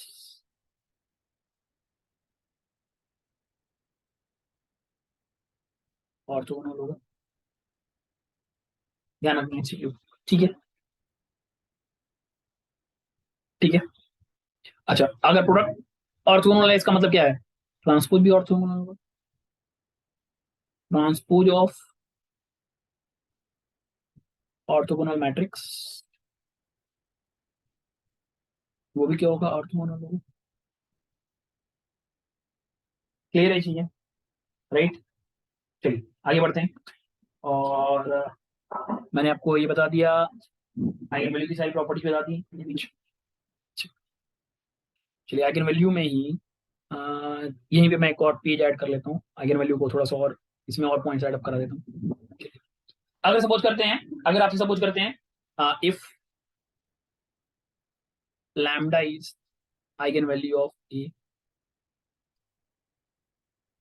Then, किसी ने आपसे पूछा आइगन वैल्यू ऑफ के क्या होगा, आइगन वैल्यू ऑफ के वो किसके बराबर हो जाएगा, के लैम्डा के बराबर हो जाएगा। सिमिलर किसी ने पूछा eigen value of A plus minus के आई, ये किसके बराबर हो जाएगा, ये हो जाएगा लैम्डा प्लस माइनस के बराबर हो जाएगा। सिमिलरली किसी ने आपसे पूछा eigen value of adjoint A, ये भी आपको ध्यान रखना होगा, वो होता है determinant A multiplied by lambda. तो इस तरीके से आप चाहोगे तो शॉर्टकट की मदद से फटाफट आप चाहो तो आप किसी भी मैट्रिसेस के फॉर्म में आप क्या कर सकते हो, आप किसी भी मैट्रिसेस में क्या कर सकते हो आप क्या कर सकते हो आप किसी मैट्रिसेस का आइगन वैल्यू आइगन वेक्टर निकाल सकते हो। अच्छा, अब जैसे कि मैंने कहा था अगर आपको कैरेक्टरिस्टिक इक्वेशन गिवन हो तो उससे आप क्या क्या चाहिए आप बहुत इजी वे में निकाल सकते हो। देखिए सपोज करते हैं, अब मैंने सपोज करते हैं, अब आपके पास सपोज करते हैं, मैं आपको एक पॉइंट, चलिए 42 था, नेक्स्ट पॉइंट पे चलते हैं, पॉइंट नंबर 43 43 यहीं पे करते हैं, चलिए 43।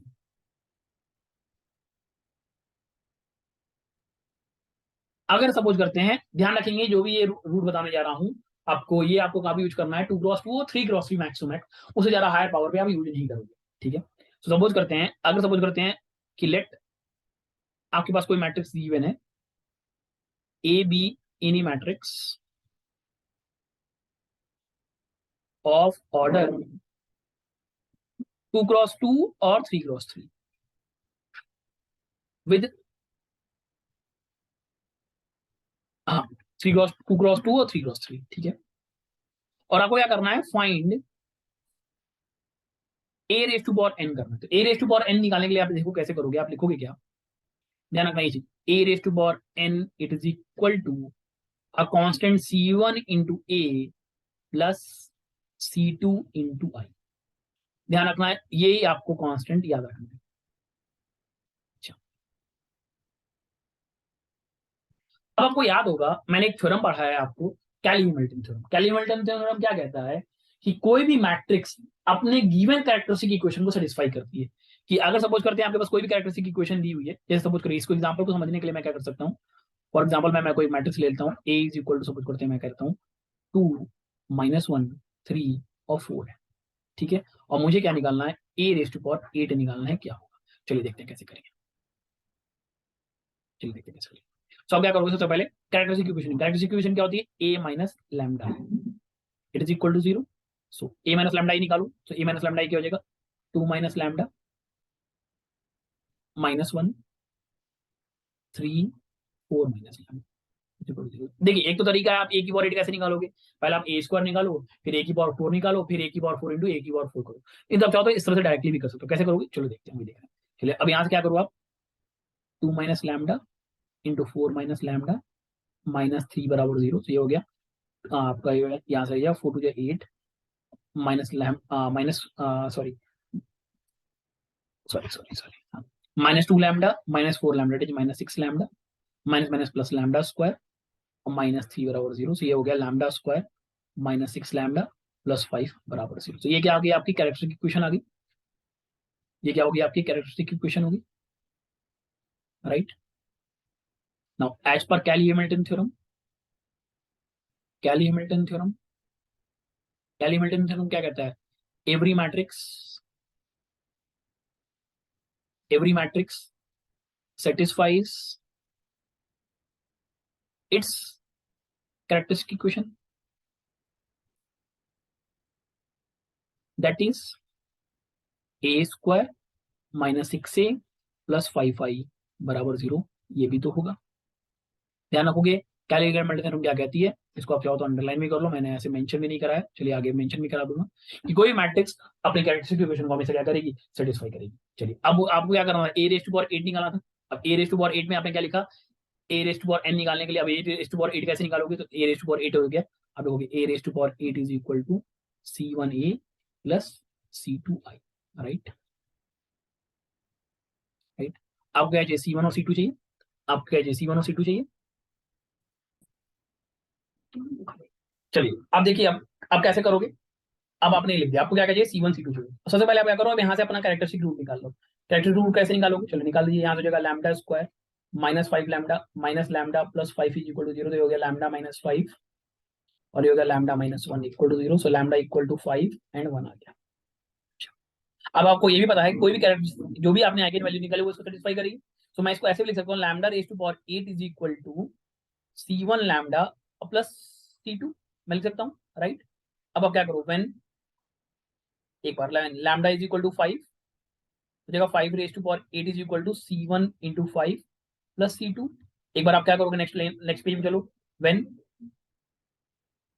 Lambda is equal to 1, lambda 0 1 में 1 is to power 8 is equal to C1 into 1 plus C2, तो यहाँ से आएगा C1 plus C2 is equal to 1। एक इक्वेशन आपको यहाँ से मिल जाएगी और एक इक्वेशन आपको पीछे मिल जाएगी, C1 5C1 plus C2 is equal to 5 raise to power 8। तो यहाँ से आप C1 C2 निकालोगे, यहाँ पुटअप करोगे और आपको सीधे क्या मिल जाएगा, A रेज टू पावर 8। इस तरीके से आप चाहोगे, भले अभी आपको लग रहा है वो थोड़ा सा लंबा मेथड है, बट ये बहुत ज्यादा हेल्प करेगा आपको गेट के प्रॉब्लम्स में सॉल्व करने के लिए। इस तरीके से आप इस मेथड की मदद से आप कभी भी A raise to power n का इक्वेशन बहुत इजी वे में निकाल सकते हैं। ठीक है, चलिए अब इसी में सपोज करते हैं, चलिए अब इसी में सपोज करते हैं अगर आपको क्या करना होता है, चलिए 1 मिनट ये हो गया।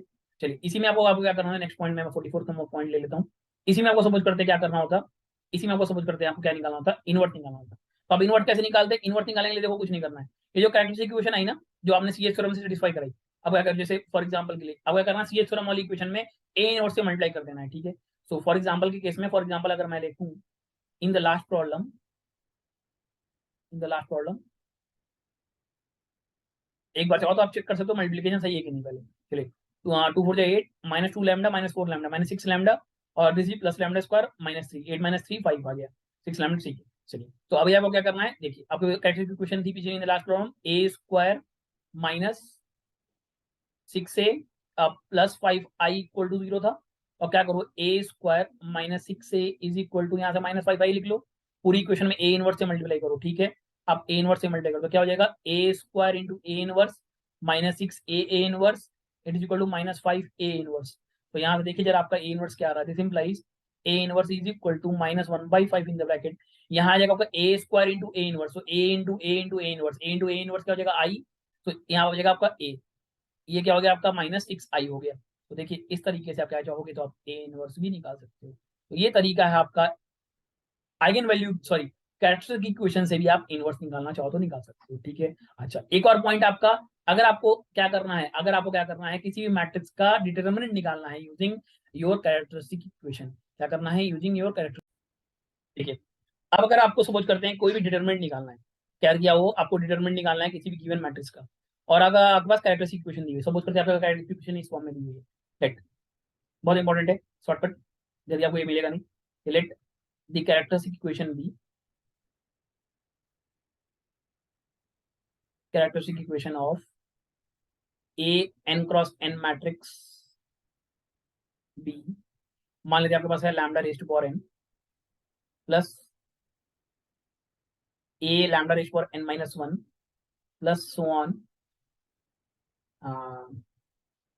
यहाँ मान लेते हैं k1 इक्वल टू 0, मान लेते हैं आपके पास ये कोई कैरेक्टरिस्टिक इक्वेशन आपके पास दे रहा है और किसी ने आपसे कहा आप बता दो डिटरमिनेंट क्या, तो उस केस में determinant of A is equal to होता है -1 raise to power N into k1।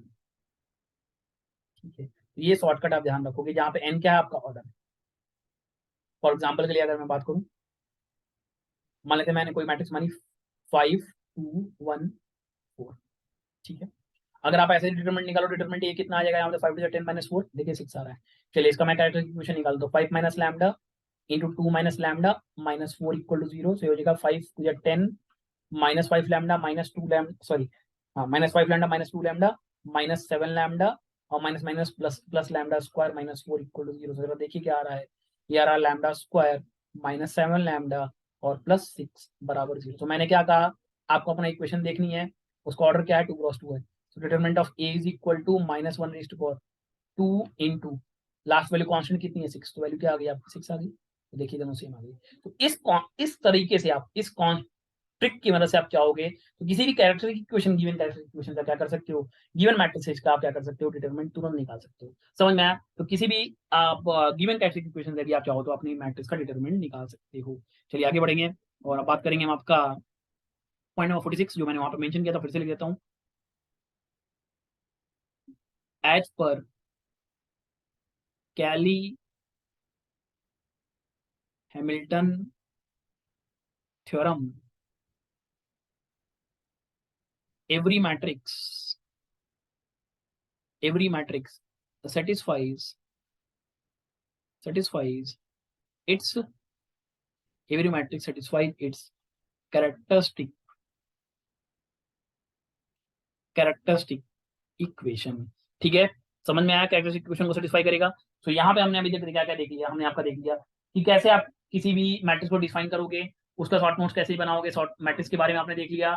आपने ये भी देख लिया कि आइगन वैल्यू कैसे भी निकालना होगा, आइगन वैल्यू को शॉर्टकट्स देख लिया आपने, रैंक कैसे निकालोगे उसकी मदद से आपने वो भी देख लिया कि क्या कहते हैं आप ये कैसे डिफाइन करते हैं, सब कुछ करते हैं, कंसिस्टेंसी इनकंसिस्टेंसी कैसे डिफाइन करते हैं, आइगन वैल्यू की प्रॉब्लम्स को भी देखा, उसके शॉर्ट नोट्स को भी देखा। अब आपका जो एक टॉपिक बचता है वो क्या बचता है आपका, जो हम बात कर रहे थे आपका, जो लास्ट में मैंने आपको पढ़ाया था, क्या पढ़ाया था आपको लास्ट में आपको पढ़ाया, जो मैंने अभी स्पेशल लेक्चर लिया है, उस स्पेशल लेक्चर में मैंने आपको डिस्कस किया था, क्या डिस्कस किया मैंने, वेक्टर स्पेस के बारे में, राइट, वेक्टर स्पेस के बारे में डिस्कस किया था, उसमें बहुत डिटेल में मैंने आपको ऑलरेडी वेक्टर स्पेस पढ़ाया हुआ है, उनके भी शॉर्ट नोट्स को यहाँ पे देख लेते हैं। ठीक है, सो बेसिकली वहां पे स्टार्ट जो मैंने किया था, तो पहले किससे किया था, मैंने बात की थी आपकी लीनियर डिपेंडेंट और इंडिपेंडेंट वेक्टर्स के बारे में, राइट, डिपेंडेंट इंडिपेंडेंट वेक्टर्स के बारे में, nullity of sorry sorry dimension of null space, जिसको आप क्या कहते हो, नलिटी भी बोलते हो, इन सब चीजों के बारे में डिस्कस किए थे, उसका भी शॉर्ट नोट्स यहाँ पे हम देख लेते हैं। चलिए देखते हैं। सो पॉइंट नंबर 47 है, आप क्या करते थे सबसे पहले, आप सबसे पहले क्या करते थे, आप रैंक निकालते थे। इफ रैंक ऑफ ए किसके बराबर होता था आपका, नंबर ऑफ गिवन वेक्टर्स के, नंबर ऑफ गिवन वेक्टर्स के, जितना भी आपको गिवन वेक्टर दिया हुआ है, या डिटर्मिनेंट ऑफ ए आप कहते थे नॉट इक्वल टू जीरो। ऐसे केस में आपका वेक्टर कैसा होता था, ऐसे केस में आपका वेक्टर होता था लीनियरली इंडिपेंडेंट वेक्टर कहते थे, राइट, ऐसे वेक्टर को आप क्या कहते थे, लीनियरली इंडिपेंडेंट वेक्टर कहते थे। वहीं अगर आपका नॉट इक्वल टू आता था, या अगर आपका डिटर्मिनेंट ए किसके बराबर आता था, आपका जीरो के बराबर आता था, या less than number of given vector आता था, rank of A less than number of given vector आता था, आप क्या कहते थे उस केस में, आपको उसको आप कहते थे linear dependent vector. So if rank of A is less than number of given vectors, number of given vectors और determinant of A equal to zero, then ऐसे केस में का वेक्टर कैसे कर रहा था, ऐसे केस में का वेक्टर होता लीनियरली और डिपेंडेंट वेक्टर होता था, राइट, ऐसे वेक्टर को आप क्या करते थे, लीनियरली डिपेंडेंट वेक्टर कहते थे, राइट। अगर अच्छा कोई भी वेक्टर को आप वेक्टर को ध्यान रखना होगा, हमेशा उसका साइज क्या होना चाहिए, हमेशा सेम होना चाहिए। ऐसा नहीं है कि साइज डिफरेंट डिफरेंट हो, सभी वेक्टर का साइज क्या होना चाहिए, सेम होना चाहिए, तभी आप उसको क्या कहोगे, एक वेक्टर की बात डिस्कस करोगे। अगर हर एक वेक्टर में कोई ना कोई एक कॉमन प्रॉपर्टी, तो उसी कॉमन प्रॉपर्टी को क्या करते थे, वेक्टर स्पेस बोलते थे, राइट, तो उसको मेंशन कर देते हैं। वेक्टर स्पेस क्या होता था, वेक्टर स्पेस क्या होता था, वेक्टर स्पेस होता था any set of vector, any set of vector, any set of vector having some common property. कोई कॉमन प्रॉपर्टी होगी तभी उसको आप क्या कहोगे, कॉमन प्रॉपर्टी होगी तभी आप उसको क्या कहोगे, एक वेक्टर स्पेस बोलोगे, राइट। आप क्या कहोगे उसको, एक वेक्टर स्पेस बोलोगे, वरना क्या होगा, वो वेक्टर स्पेस नहीं होगा। फॉर एग्जाम्पल के लिए जैसे मैंने कहा, फॉर एग्जाम्पल के लिए सपोज करो मैंने कहा इसको कैसे दिखा रहे थे, v is equal to, suppose करो v is equal to R S to power n, जहां पे n क्या दिखा रहा था, आपका डायमेंशन दिखा रहा था आपका वेक्टर स्पेस का, r क्या है, वो रियल स्पेस वेक्टर है, तो इसको आप क्या कैसे पढ़ते थे, n dimension real space vector space, ठीक है। अच्छा, इसी में आपने क्या किया, इसी वेक्टर स्पेस से कोई कुछ वैल्यूज निकालनी, तो उस कुछ वैल्यूज को जो अभी आपने निकाला उसको क्या करते थे आप, वेक्टर सब स्पेस करते, जैसे कि आप सबसेट की बात करते हो, ठीक है। तो आपने क्या किया, एक वेक्टर डिफाइन किया जिसमें से आपने क्या किया, कुछ चीज निकालनी, जैसे फॉर एग्जांपल की मैं एग्जांपल समझा देता हूँ, ज्यादा आपको ये चीज क्लियर समझ में आ जाएंगी। चलिए मैं एग्जांपल समझा देता हूँ, नेक्स्ट पेज में चलते हैं। अच्छा, जैसे कि मैं सपोज करो मैंने लिखा, सपोज करते मैंने लिखा, सपोज करते मैंने लिखा, कहीं पे मैंने लिख दिया v is equal to, v is equal to R cube, v is equal to R cube for is equal to x comma y comma z for every x belonging to r, y belonging to r, z belonging to r। तो ये कैसा है आपका vector है, ये है आपका real number, three dimension, ये कैसा है, three dimension, three dimension, three dimension real vector space है, ठीक है। इसमें आपका सारी वैल्यूज आ जाएंगी, 1 1 2 2 सारे रियल नंबर आएंगे, ठीक है। अब इसमें से मैंने क्या किया, एक और वेक्टर डिफाइन किया W, मान लीजिए W आपका कैसा है, W आपका कैसा बोलते वेक्टर स्पेस है 1 2 1 और 3 2 1 मान लेते हैं। तो देखिए ये जो होगा, ये सारी वैल्यू इसके अंदर इंक्लूडेड होंगी, राइट, क्योंकि इसमें क्या है 1 1 1 1 2 2 2 ये सारी वैल्यू जाएंगी। इसका मतलब क्या है, W is subset of V, तो ये W क्या आ जाएगा आपका वेक्टर सब स्पेस बन जाएगा। क्लियर है?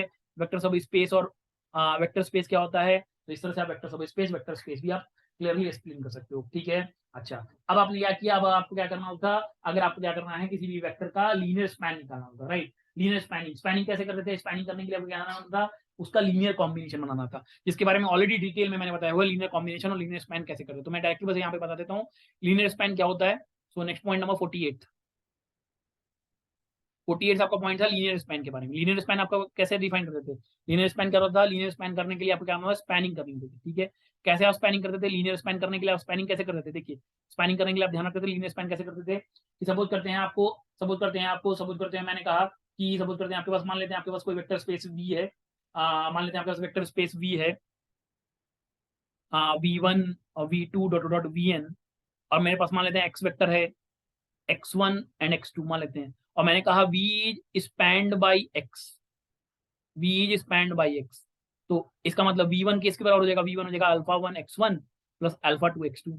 सिमिलरली v2 किसके बराबर हो जाएगा, alpha 2 x alpha 1 x1, sorry sorry sorry sorry sorry sorry, यहाँ मैं सही से लिख देता हूँ, alpha 2 x2, alpha 2 x2, v2 किसके बराबर हो जाएगा, similarly beta 1 x1 beta 2 x2। तो मैं लिख सकता हूँ स्पैनिंग क्या होगी आपकी, nothing but spanning is equal to span of v is equal to nothing but summation of I equal to 1 to n zeta I xi। So spanning इस तरह से आप क्या कर सकते हो, किसी वेक्टर का स्पैनिंग आप कर सकते हो with respect to x। Clear है? स्पैनिंग कैसे करने हैं, स्पैनिंग किस तरह से निकाली जाती है, समझ में आया चीज आपको, ये ऑलरेडी मैंने बहुत डिटेल में बता रखा है, इसलिए मैंने यहाँ पे आपको सिर्फ शॉर्ट नोट्स की बात कर रहा हूँ, इसलिए मैं यहाँ पे बेसिकली आपको ये डिटेल में उतना उसको डिस्कस नहीं कर रहा हूँ। ऑलरेडी आपको एकदम डिटेल में अगर आपको पढ़ना है, डिटेल में पढ़ने के लिए आपको स्पेशली ये जो भी स्पेशल लेक्चर मैंने आपको लिया है, स्पेशल लेक्चर मैंने आपको इस चीज एक्सप्लेन करी है कि किस तरीके से आप स्पैनिंग और वेक्टर स्पेस के क्वेश्चंस कैसे आते हैं गेट में, उन चीजों को भी मैंने ऑलरेडी डिस्कस किया है। रिसेंट ईयर्स में गेट में वेक्टर स्पेस, लीनियर स्पैनिंग वगैरह पे क्वेश्चंस बहुत ज्यादा ही आ रहे हैं। क्लियर है चीजें, लीनियर स्पैनिंग क्या होती है, वेक्टर स्पेस क्या होता है, वेक्टर स्पेस क्या होता है, समझ में आई चीजें। चलिए आगे बात करते हैं आपका बेसिस। बेसिस क्या होता था, बेसिस कैसे निकालते थे, बेसिस निकालने के लिए सबसे पहले क्या होना चाहिए, कि पहला तो बेसिस क्या होना चाहिए, लीनियर इंडिपेंडेंट होना चाहिए, दूसरा क्या होना चाहिए, स्पैनिंग भी होनी चाहिए चीजें। ठीक है, तो आप बेसिस की बात करते हैं, चलिए मैं लिख देता हूँ बेसिस क्या थी। पॉइंट नंबर आई थिंक आपका ये है, sorry point point point number 49 है। पॉइंट नंबर 49 क्या था, कि किसी वेक्टर को आप बेसिस कब कहोगे, पहला B is the basis vector if and only if, पहला B is a linear independent vector. कैसा वेक्टर है, लीनियरली इंडिपेंडेंट वेक्टर होना चाहिए। कैसे वेक्टर होना चाहिए, लीनियरली इंडिपेंडेंट वेक्टर होना चाहिए। दूसरा क्या होना चाहिए, दूसरा क्या होना चाहिए, वी जो होना चाहिए स्पैन होना चाहिए वी से। Vector space V is spanned by B, तो वेक्टर स्पेस भी होना चाहिए, स्पैन भी होना चाहिए किससे, आपका बी से। ये दोनों प्रॉपर्टी अगर कोई सेटिस्फाई करेगा तो उस केस में आप क्या कहोगे उस वेक्टर को, उसी केस में आप वेक्टर को क्या कहोगे आप, वो कैसा वेक्टर है आपका, वो कैसा वेक्टर है आपका, एक बेसिस वेक्टर है। राइट, क्लियर है? ठीक है, अच्छा, हमने रैंक और स्पैन के बीच में एक कंडीशन भी डिफाइन करी थी, राइट। क्या डिफाइन करी थी, चलिए उसको भी यहाँ पे शॉर्ट नोट के फॉर्म में लिख देते हैं, वो आपके शॉर्ट नोट्स में होना भी चाहिए, जो क्योंकि ये स्पैनिंग वाला कॉन्सेप्ट कभी कभी आपको भूल भी सकता है, इसलिए आपको शॉर्ट नोट्स में वो चीज भी मेंशन कर सकते हैं। चलिए उसको भी मेंशन कर देता हूँ यहाँ पे। चलिए क्या आया था हमारा, मैं देता हूँ, पॉइंट नंबर 50 है, इंपॉर्टेंट पॉइंट है, रेड कलर से इसलिए मेंशन करता हूँ। पॉइंट नंबर 50 50 था, 50 था, 50 था, a set of a set of n vectors, a set of n vectors x1 x2 dot dot dot xn spans vector space Rn। कब, if and only if and only if they are linearly independent, if they are linear, कि वो linearly independent होंगे तभी क्या करेंगे, वो spanning करेंगे। अगर नहीं करेंगे तो वो किस, अगर वो लीनियरली इंडिपेंडेंट नहीं है तो वो आरएन की किसी सब स्पेस को, आरएन की किसी सब स्पेस को क्या करेंगे आपका, आरएन के सब स्पेस को क्या करेंगे आपका, स्पैनिंग करेंगे। ठीक है, सो लीनियर इंडिपेंडेंट होना है, इसका मतलब क्या है, इसका मतलब क्या है, रैंक क्या आना चाहिए, रैंक किसके बराबर होना चाहिए उस केस में, रैंक वो आना चाहिए n के बराबर, जो हमने पहले भी देखा था कि रैंक ऑफ मैट्रिक्स ए किसके बराबर, नंबर ऑफ गिवन वेक्टर के बराबर होना चाहिए, तो क्या कहलाएगा, linearly independent. Otherwise otherwise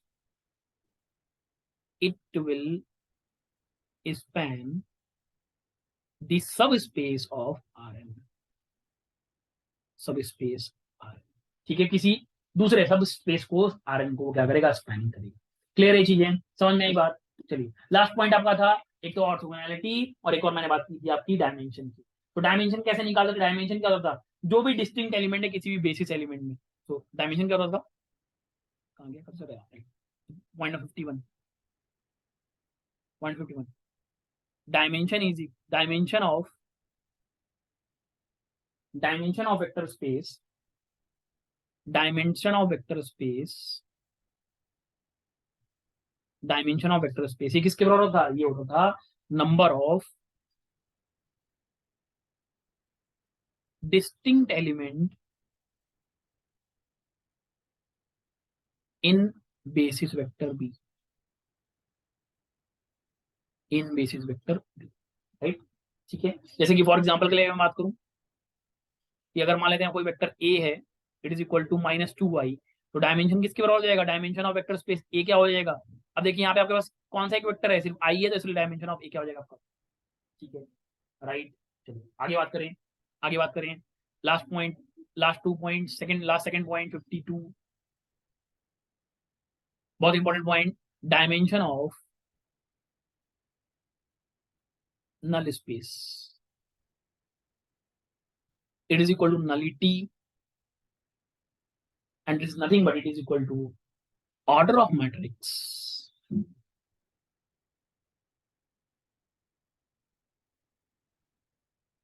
minus rank of matrix.